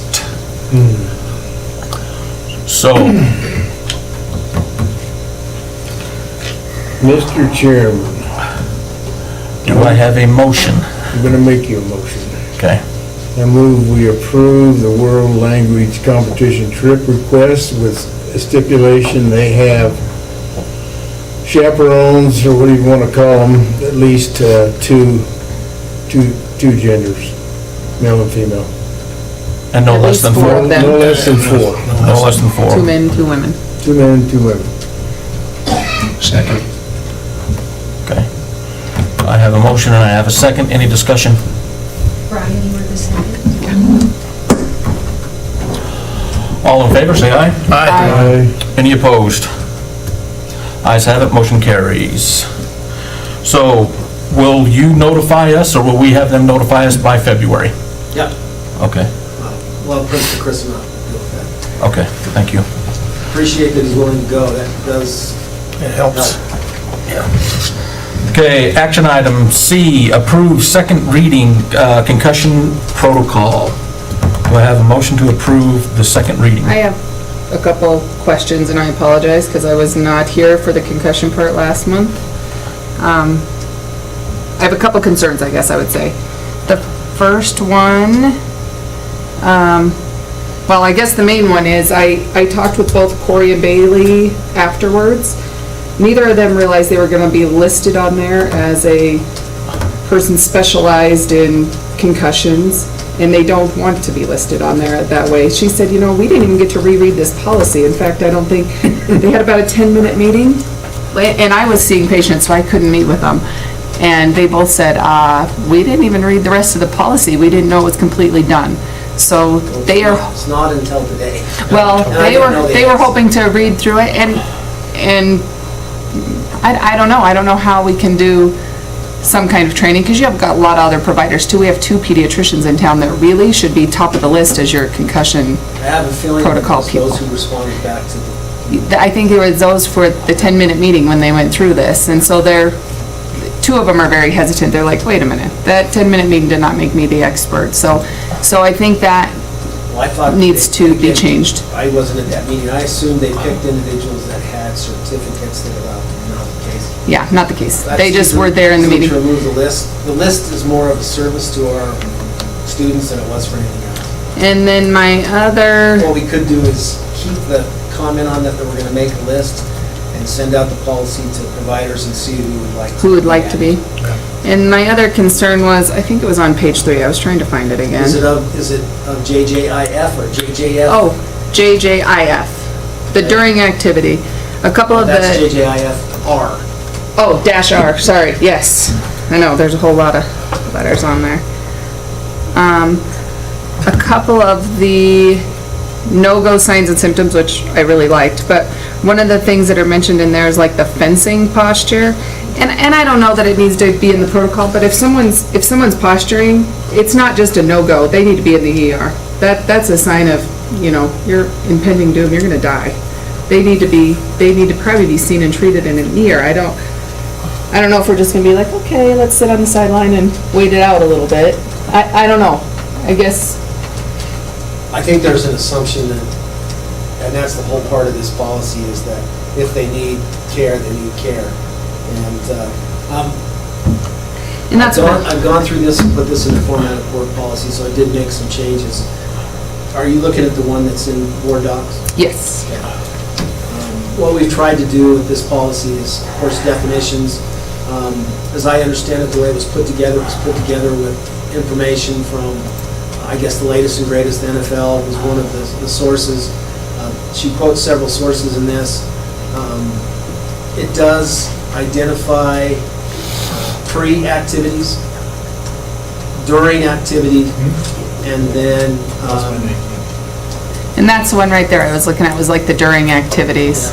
Like if, and I don't know, does it may not need to specify that they need to be in an ER, but there's some, like the dangerous sign, you know, a blown pupil is a sign they need to be in the ER, a inability to wake them up an hour later, you know, they're up in a game and the game's over. If all of a sudden you can't arouse them. Not just no-go, but reasons to be. That would definitely, I can't imagine they wouldn't call. You describe fencing posture. Like sometimes they'll, when they're unresponsive, their arms will kind of posture out like this and stretch out, and their feet and legs will do the same thing. It's So we have it pretty ominous defined sign. as, You know, I didn't notice repetitive vomiting, and that may not be one that's on the NFL's new list, but that's one that should be a no-go. If all of a sudden the kids are getting hit and throwing up, they shouldn't be going back out. And I just didn't notice that one on the list either. So there was just a couple of those things that I happened to notice, and I wasn't here for the first one, so I apologize. one of the things that, again, we've got into with policy development, policy approval, we can do the same thing. On reading number 2, we can make suggestions and we can add those to the changes. Did we get everything? There's no way with concussion protocols to get everything. Heavens no. I did add a section, basically, all this originally talked about was the trainer and medical provider on site. Most of our activities do not have the trainer on site or medical individual on site, so we added a section that basically, hopefully says, if you experience these symptoms, you need to get into an ER. You need to communicate with our ATC and the medical provider. Expectations that if you are removed from a game with the idea you may have concussion, you need to go see your primary care physician before you come back to practice. That's all been included in this now. The scary thing for me with this policy is, can we do everything we say we're going to do in the policy? We can if we have an ATC that goes to the majority of our home games. We can if there's a trainer at our away games. But for our middle school events, they typically don't have trainers. Right. Our varsity events, football, for example, they will have emergency services on staff. Soccer, same, local. But this is so much better than what we have. And that's the key to policy development. If I can, I'll show you the draft policy. This is the policy, JJIF, and it's only 3 paragraphs. JJIF-R is a regulation, and we can add to, take away, modify without going to the board. We can add names, we can take names off. Originally, if you remember the document, it was very specific about who was doing what. That's okay this year, but it needed to be generic, so it is generic. So we can make all those changes, but this is the policy. If you notice in red, I added this because it's been one of the issues in the past. So the only thing that's been added and changed from the original policy is anytime the signs and symptoms of a concussion are observed by or reported to school personnel, precautions should immediately be taken and the concussion protocols followed. Once in the concussion protocol, a parent or guardian cannot opt their student athlete out of the protocol. So the only one, even in the regulation, that can opt them out of the concussion protocol is their primary care physician, who signs a release of liability that they're taking the responsibility that they do not have a concussion, and they're okay with them not following the protocols. Even then, we encourage them to follow the return to sport phases. I do think this is a pretty good policy, but you guys know we spent how many months arguing what we had down in policy. This covers most of that, but I'm sure there's still some holes. So we can work on the regulation, especially the list of providers. I didn't know if it was a detailed list or not. Again, if you read it, what it's telling me is that these were individuals that are specifically trained to deal with concussions. And I think that was just not as accurate as it Okay. could be. And so we can definitely correct that. I would recommend that you approve this. The testing is very good right now. We have, again, we've had our 2 nurses go through it. Our ATC, Blacks Fork went through it. They're probably the primary ones that helped us put this together. You heard Jackie last month. Jackie did a really nice job, I think, taking a very complex policy and breaking it down to how she sees it working. It's going to require a great deal of training, a great deal of attention, but we've been providing that all along. Every year we've provided our coaching staff training on concussions. It's just one of those things that we just need to keep going. I think one of our commitment needs to be, we need to make sure we keep Jackie for For a number of years, yep. So anyway, Yep. Okay. if you send me a list of your questions and concerns, I'll work on it and get it back to you. I haven't heard from Jackie, she couldn't be here tonight. I made some significant modifications to her document, just so it fits our policy. And that's this JJ. No, because it's just the second reading on it, and then he's going to make it, yeah, it's not the final one, so. It is the final one. Second reading. Second reading is the final on this. Okay. Let's see, I'm under the impression that we can approve that and then make Yes. changes. But then as the we- Because it's a protocol, they can make the changes afterwards. It's a regulation, we can make the changes. As such, I move that we approve the second reading. Second. Any more discussion? Kind of kick that one around a little bit. Is your recommendation JJIF and JJFIR? JJFR? So the policy and the regulation. Yeah, because on here it just says the concussion protocol. So the protocol included both of those. Just an So, umbrella. so it would be approving both of those, and then you to take care of any concerns that were brought forth. I'll get with Jackie and our nurses and see if we can get a more extensive list. So I do have a motion, I do have a second. So, all in favor? Aye. Any opposed? Ayes have it, motion carries. Who was the second? I'm sorry, I missed that. Dan. So I need a motion to approve the board meeting schedule for the 2023 and 2024 school year calendar. Madam Chair. Oh my goodness! 8 years I did that. I know, we're fine. I'm not offended. Chairman So anyway. Peterson. Just rolls off the tongue. Yeah. Good so long. We have 2 copies of this, remember? We talked about, this first one you see has what we've been doing for 8 years, and that's on the first Tuesday of the month. And so you can see that one. The second one is the second Tuesday of the month, going back to where we were. If you recall, this is the second Tuesday of the month. Spring break, board meeting is the second Tuesday of the month. Third Wednesday of the month is our budget session. So it basically moves, 9 of the ones back to the second. Really, the only reason to move is because it allows our business office more time to get the bills and warrants. So is that the one we're approving? It's up to us. That has discussion, we can discuss. To do that. Didn't you already have a motion?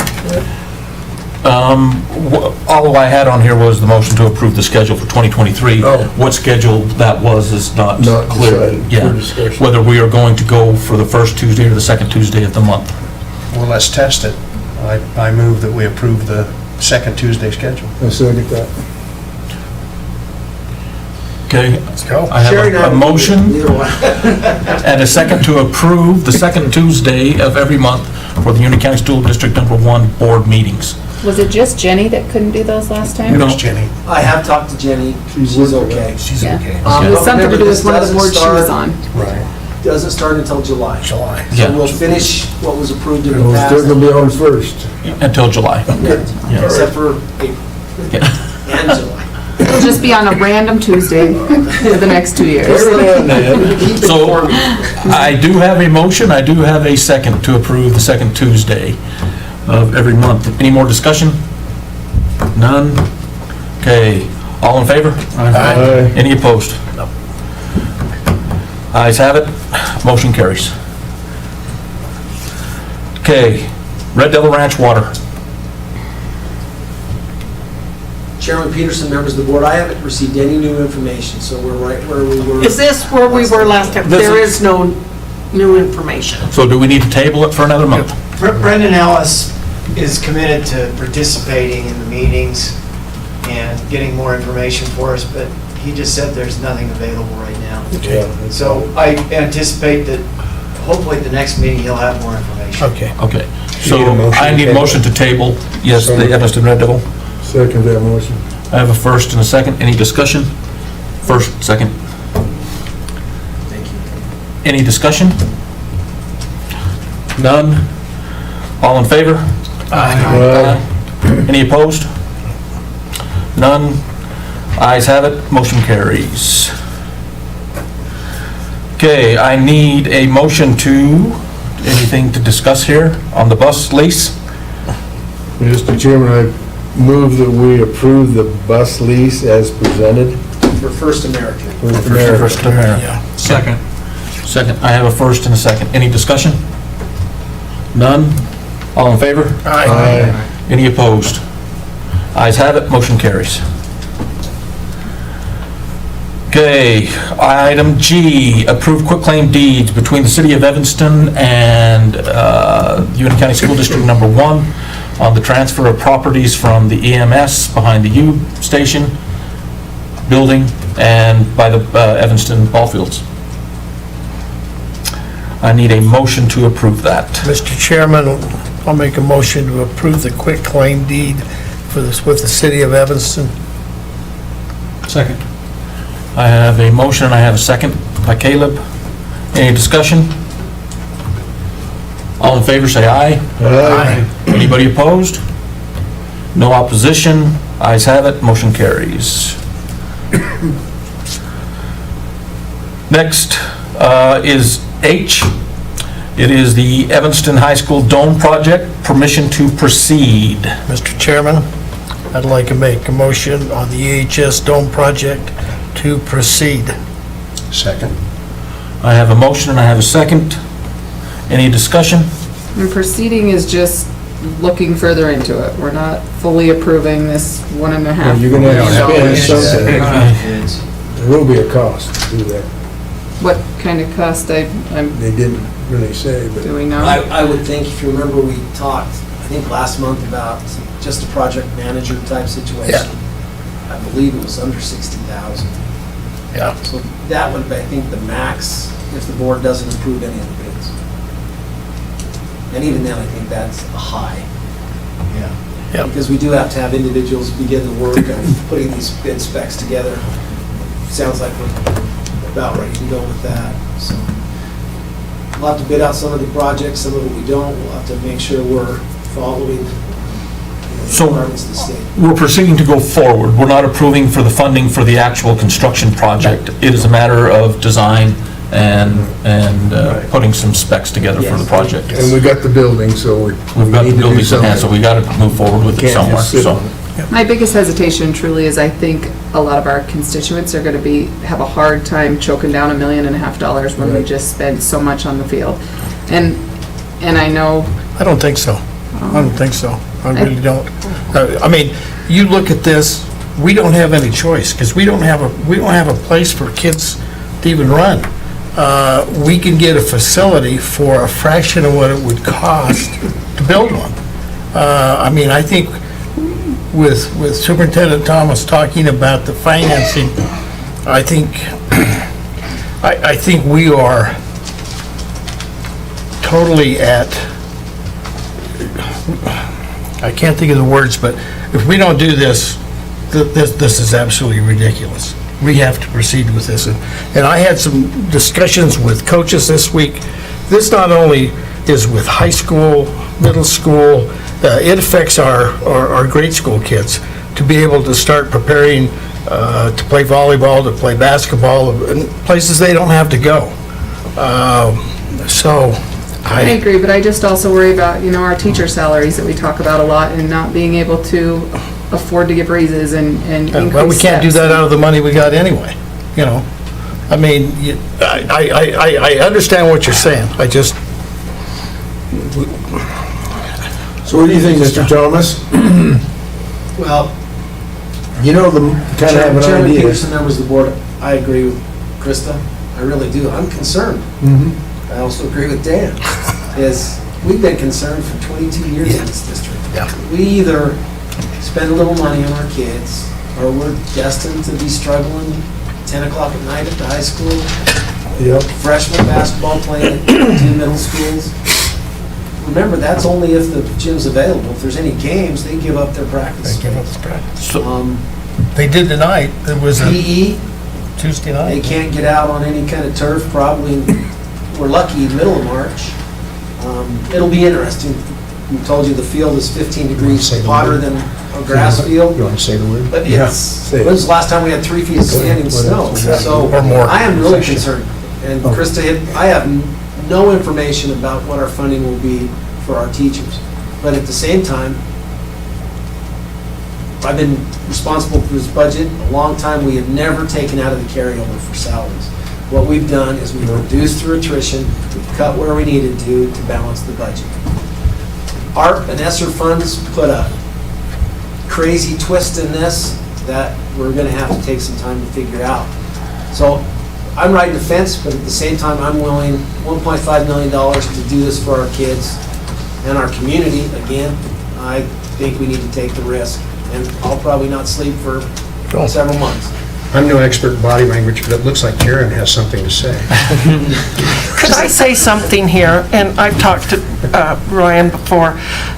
I was at the end with no gym. I know what the school feels. I know the pain of not having a place to go practice. I know, I've been to 1A schools in Utah. They have better facilities than we do.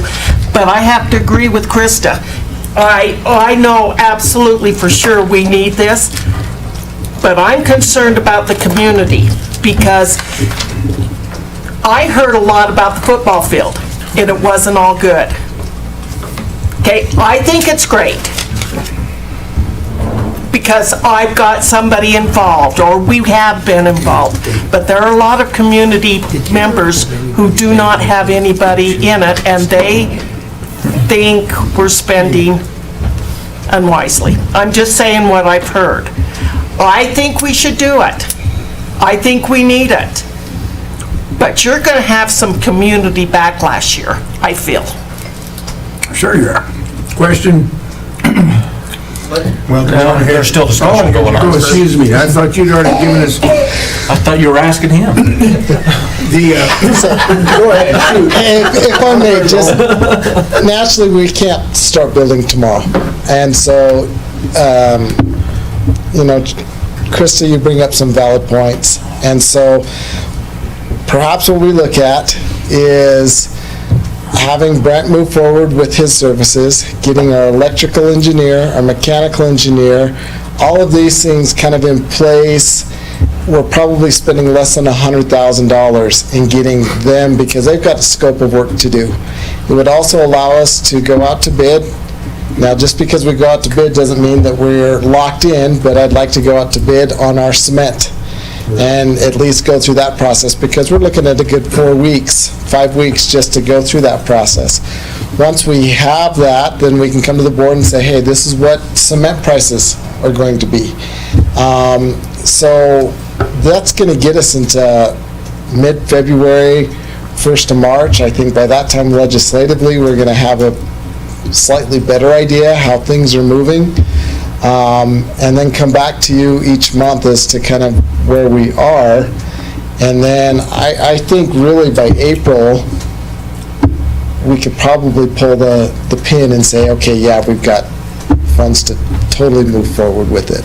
Chairman Peters, if I may, what I think we should do is have a public forum once we get more information, probably that 4th Tuesday in March, and Okay. invite the public in to answer their questions. we'll have a glimpse, probably a better glimpse of what our budget possibilities will look like. I wish we'd know everything, but we won't know everything till May. At least it gives the community a chance to come in and say yay or nay. And the board would have to be willing, of course, to come and listen, but we're experts at public forums with the development of CKA. But let's invite the public in and hear what they have to say before we have to approve those bids. Okay, but we're still at the point, are we moving to proceed forward with on that? So that's why we have to approve. This doesn't have to be unanimous. Yeah, and it doesn't have to be unanimous. But I'm going to put this out real quick. So the only thing that we have not discussed, and yes, it's great for the kids, it's great for our school district, but it's also great for this community. And people forget how many kids come to this place when we have a jamboree. The money that is put into this community and the money that Gillette raises by having these events, with a facility like this, do we have the ability to have the drama festival in Evanston, Wyoming? We have the housing, the ability to do that. So this is not just a sports facility. It is a facility that we can bring people here to help this community to try to generate some revenues around here. And we can proceed to go after things. And that's a good thing to bring up with the public, I think, in a public forum, to point out the positive, because I just think if we just agree to it, people aren't going to see it like that until you explain that. And same with the budget stuff, for someone to explain where the money's coming from versus, because everything is just an assumption in our One-time money, public. so- Until you see it from the backside, you don't understand the They're public's going to perception assume is it's all different. sports, and I think it's very important that we bring up that it's mat camp and it's drama. Absolutely. And we could hold, like you said, regional functions better here. Yes. You could have tournaments, absolutely. Which brings us full circle back to... Back to question. Yeah. All in favor? Sitting on that question. All in favor? Aye. Aye. Any opposed? No opposition. Ayes have it. Motion carries. We can proceed with that. So let Mr. Sanders know. Thank you. Thank you. Okay. I, item I. I need a motion to approve the employees to conceal carry. Mr. Chairman, Members of the board, go ahead. I would recommend that you approve employees to conceal carry as was discussed in executive session. The employees. The employees. Yeah, the employees, yeah. Mr. Chairman, I move that we approve the employees as we discussed in executive session so they can carry. I got a motion In a second. and a second. Any discussion? Question? Yep. All in favor? Aye. Any opposed? Ayes have it, motion carries. Okay, board roundtable. And I would like to start by thanking everybody and putting up with me tonight, and I will try to be much better next You time did because I'm good. long-winded. You're good. Did Well, I fine. know, but I mean, we're at 9:30, so Right, I'm gonna try to whip things along a little better. But this was a big agenda. Yeah. So, Yes. You realize when we talk about these school reports and the PLC stuff, we ask them to do a 5-minute presentation. But you guys are extending those discussions, which is positive, and that's what we want, but that's a long part of this. Good work tonight. I hope you see this PLC stuff when we get, we've those are done great. elementary, secondary, now you looked at one content area. It's pretty impressive stuff. It is hard work, and we have lots of questions to go. We'll probably continue to bring in different samples of that, but we'll ask them to stay for 45 minutes. Well done, Madam Chairman, thank you. So Lots of stuff going. going down that road, so it's gonna lead me into my next thing. And I don't know who I put on task to do this, and the conversation has been since the Buffalo Bills football game and the heart attack. Do we have things in place? Is there any kind of review of who we are training? Do we have AEDs in all of the buildings? Do we have portable ones that we can take to big events? You know, obviously, this is a big subject as of right now, and I know that there are facilities and buildings and things that are outdated with the AEDs, and so I guess, can we move forward with somebody reviewing that and have a presentation to us by next month? We're already doing that, yeah. We have 14 AEDs in the district. That's pretty good. We have one right back there. We have 2 in the high school, 2 in the middle schools. Okay. All our facilities have them. When we originally got them, we were all trained. We put them to the PM, or preventive maintenance, So our batteries are up to date, but I don't think they realize the pads need to be replaced. So our nurses have personally taken on that responsibility to check these annually to make sure the pads and the batteries, everything's good. We'll keep them on the PM to make sure the battery's changing. They're expensive. Talk to our police department. They have access, they hope, to some AEDs, portable ones. What I expressed, it would be nice to have a medicine kit that had a portable AED anytime we left our facilities. If you say, are we ready? I don't know if anyone's ready at this kind of level.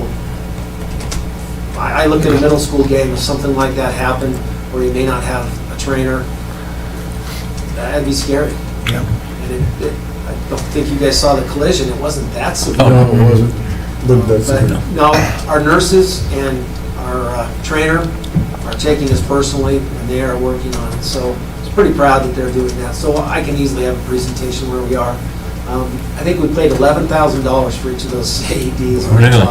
See, I thought the prices come down, yeah, because I think it was 4,500 the last I looked, and I think they've come down from You there. can't get them right now. No, I know, because of the situation. Yeah, but I even know. new pads, and it should be Yeah, fine. we've got already that taken care of. So Okay. Anyway, so, again, everyone thought I was nuts when I bought 14 of those for $11,000 each. We've never had to use them, thank goodness. God. We came close and got us to middle school this year with one of our staff members. We probably should have put it on them, but didn't. So anyway, we've already talked about when we come back to the school next year to include training on the AEDs again. It's been a while. Training on our safety defense systems, the blood stuff again. Go through all that just because it seems like we just did it yesterday, but I think it was 7 years ago we bought those AEDs. Do you remember when the training was? At least that, at least that. And it's good training, it's quick, it's simple, and I think our staff appreciates how simple they are. And there are some students in our school district, at middle school now, elementary and high school, that have a heart condition that they need to be trained with this anyways. So it is a good thing we have them. We've also talked, and this is something that we'll continue to work on, is training all of our staff on CPR. We probably can't certify all of them unless they want to continue on and be certified, but at least we can give them the fundamentals of First where they aid. are. I would like to get them all certified, but we may not be able to. Majority of our staff, because they're sponsors and coaches, are required to have CPR. But if I was a teacher that hadn't had CPR since college, I would really appreciate a refresher. I think it would be smart to have our high school, I know our high school, I think health classes do teach CPR and actually provide opportunities for certification to our students. Nope, that sounds good. Just, it's amazing how fast things happen. You don't expect it. I mean, it was just a freak thing, but how often are we in situations like that? So, yeah, so if we can move forward with this and the AEDs and where we're lacking, then, and maybe, and I imagine there's no grants available for something like this. Maybe there are, you know, as far as on the safety side, so. Chief Branish is looking into some opportunities for us. Okay. I hope he can come through. Okay, I appreciate that. Is there anything else on the roundtable? Yes, I would like to see more singing and dancing. I think the board should start putting something together. You should be inspired by what you saw tonight. You would like for us to sing? I would like to see some singing. You would like to see me sing and dance? Yeah, maybe I'll do a warrior number.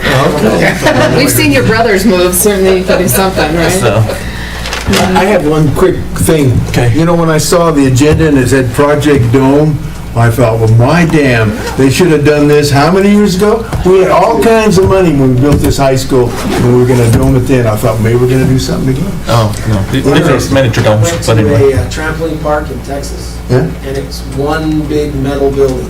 And it's unfortunate we can't do that in schools, but that's exactly what we're Yeah. talking about here, is one large metal space. It'll be good. So, and this is, hopefully, it works out, hopefully.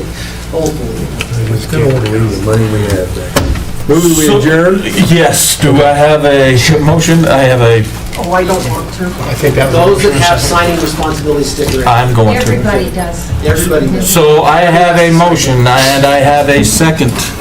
Hopefully no more discussion. Call the question. Question. All in favor? Anybody opposed? Ayes have it, motion carries. We are adjourned. Most of you I should have told you that question. No, that's okay, that's why I'm having you back. Back in the day, when you did parliamentary procedure, if you wanted to move the agenda on, you always had somebody that pushed the question. And then once you get the question, just say, question's been called and vote. I heard the road on that. Then all discussion stopped. Well, we've had board meetings that have gone longer. That's true.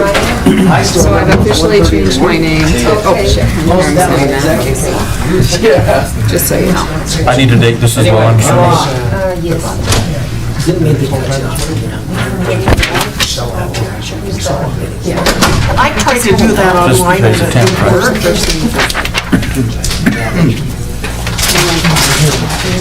I know, and I'm sure you do, but I said, no, I will mention it again. Right. Again, because it's gonna be. I see it. It's only so much that becomes a. I know, and I don't disagree. We've had a lot of them in Does it work now? our parking lot Okay, too. thank you, sir.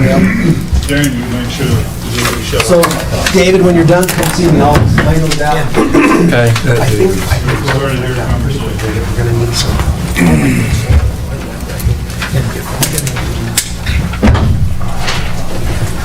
Okay, Chris, I won't promise I'll be able to read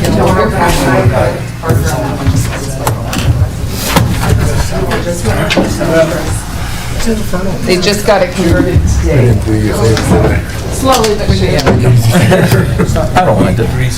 Yeah, I think you're gonna do a great job with it because you're so vocal. You know, kids say what's going on. Put my, yeah, you got, I got stuff to do here. Right here. Sherry? Yep, you do. You do, here, I'll pass it to you next. Oh, yeah. It's almost every bank in town. I'm just gonna hold this thing up. Oh, it is. I'm not on the board anymore, so I'm good. As always, it has been a pleasure. Always, always. The only negative is I'm sitting. I'm gonna start a pool on Oh, this has to the do with, superintendent's gonna call him Matt's. disabilities. I didn't call him Adam, did I? Did I, David? No, I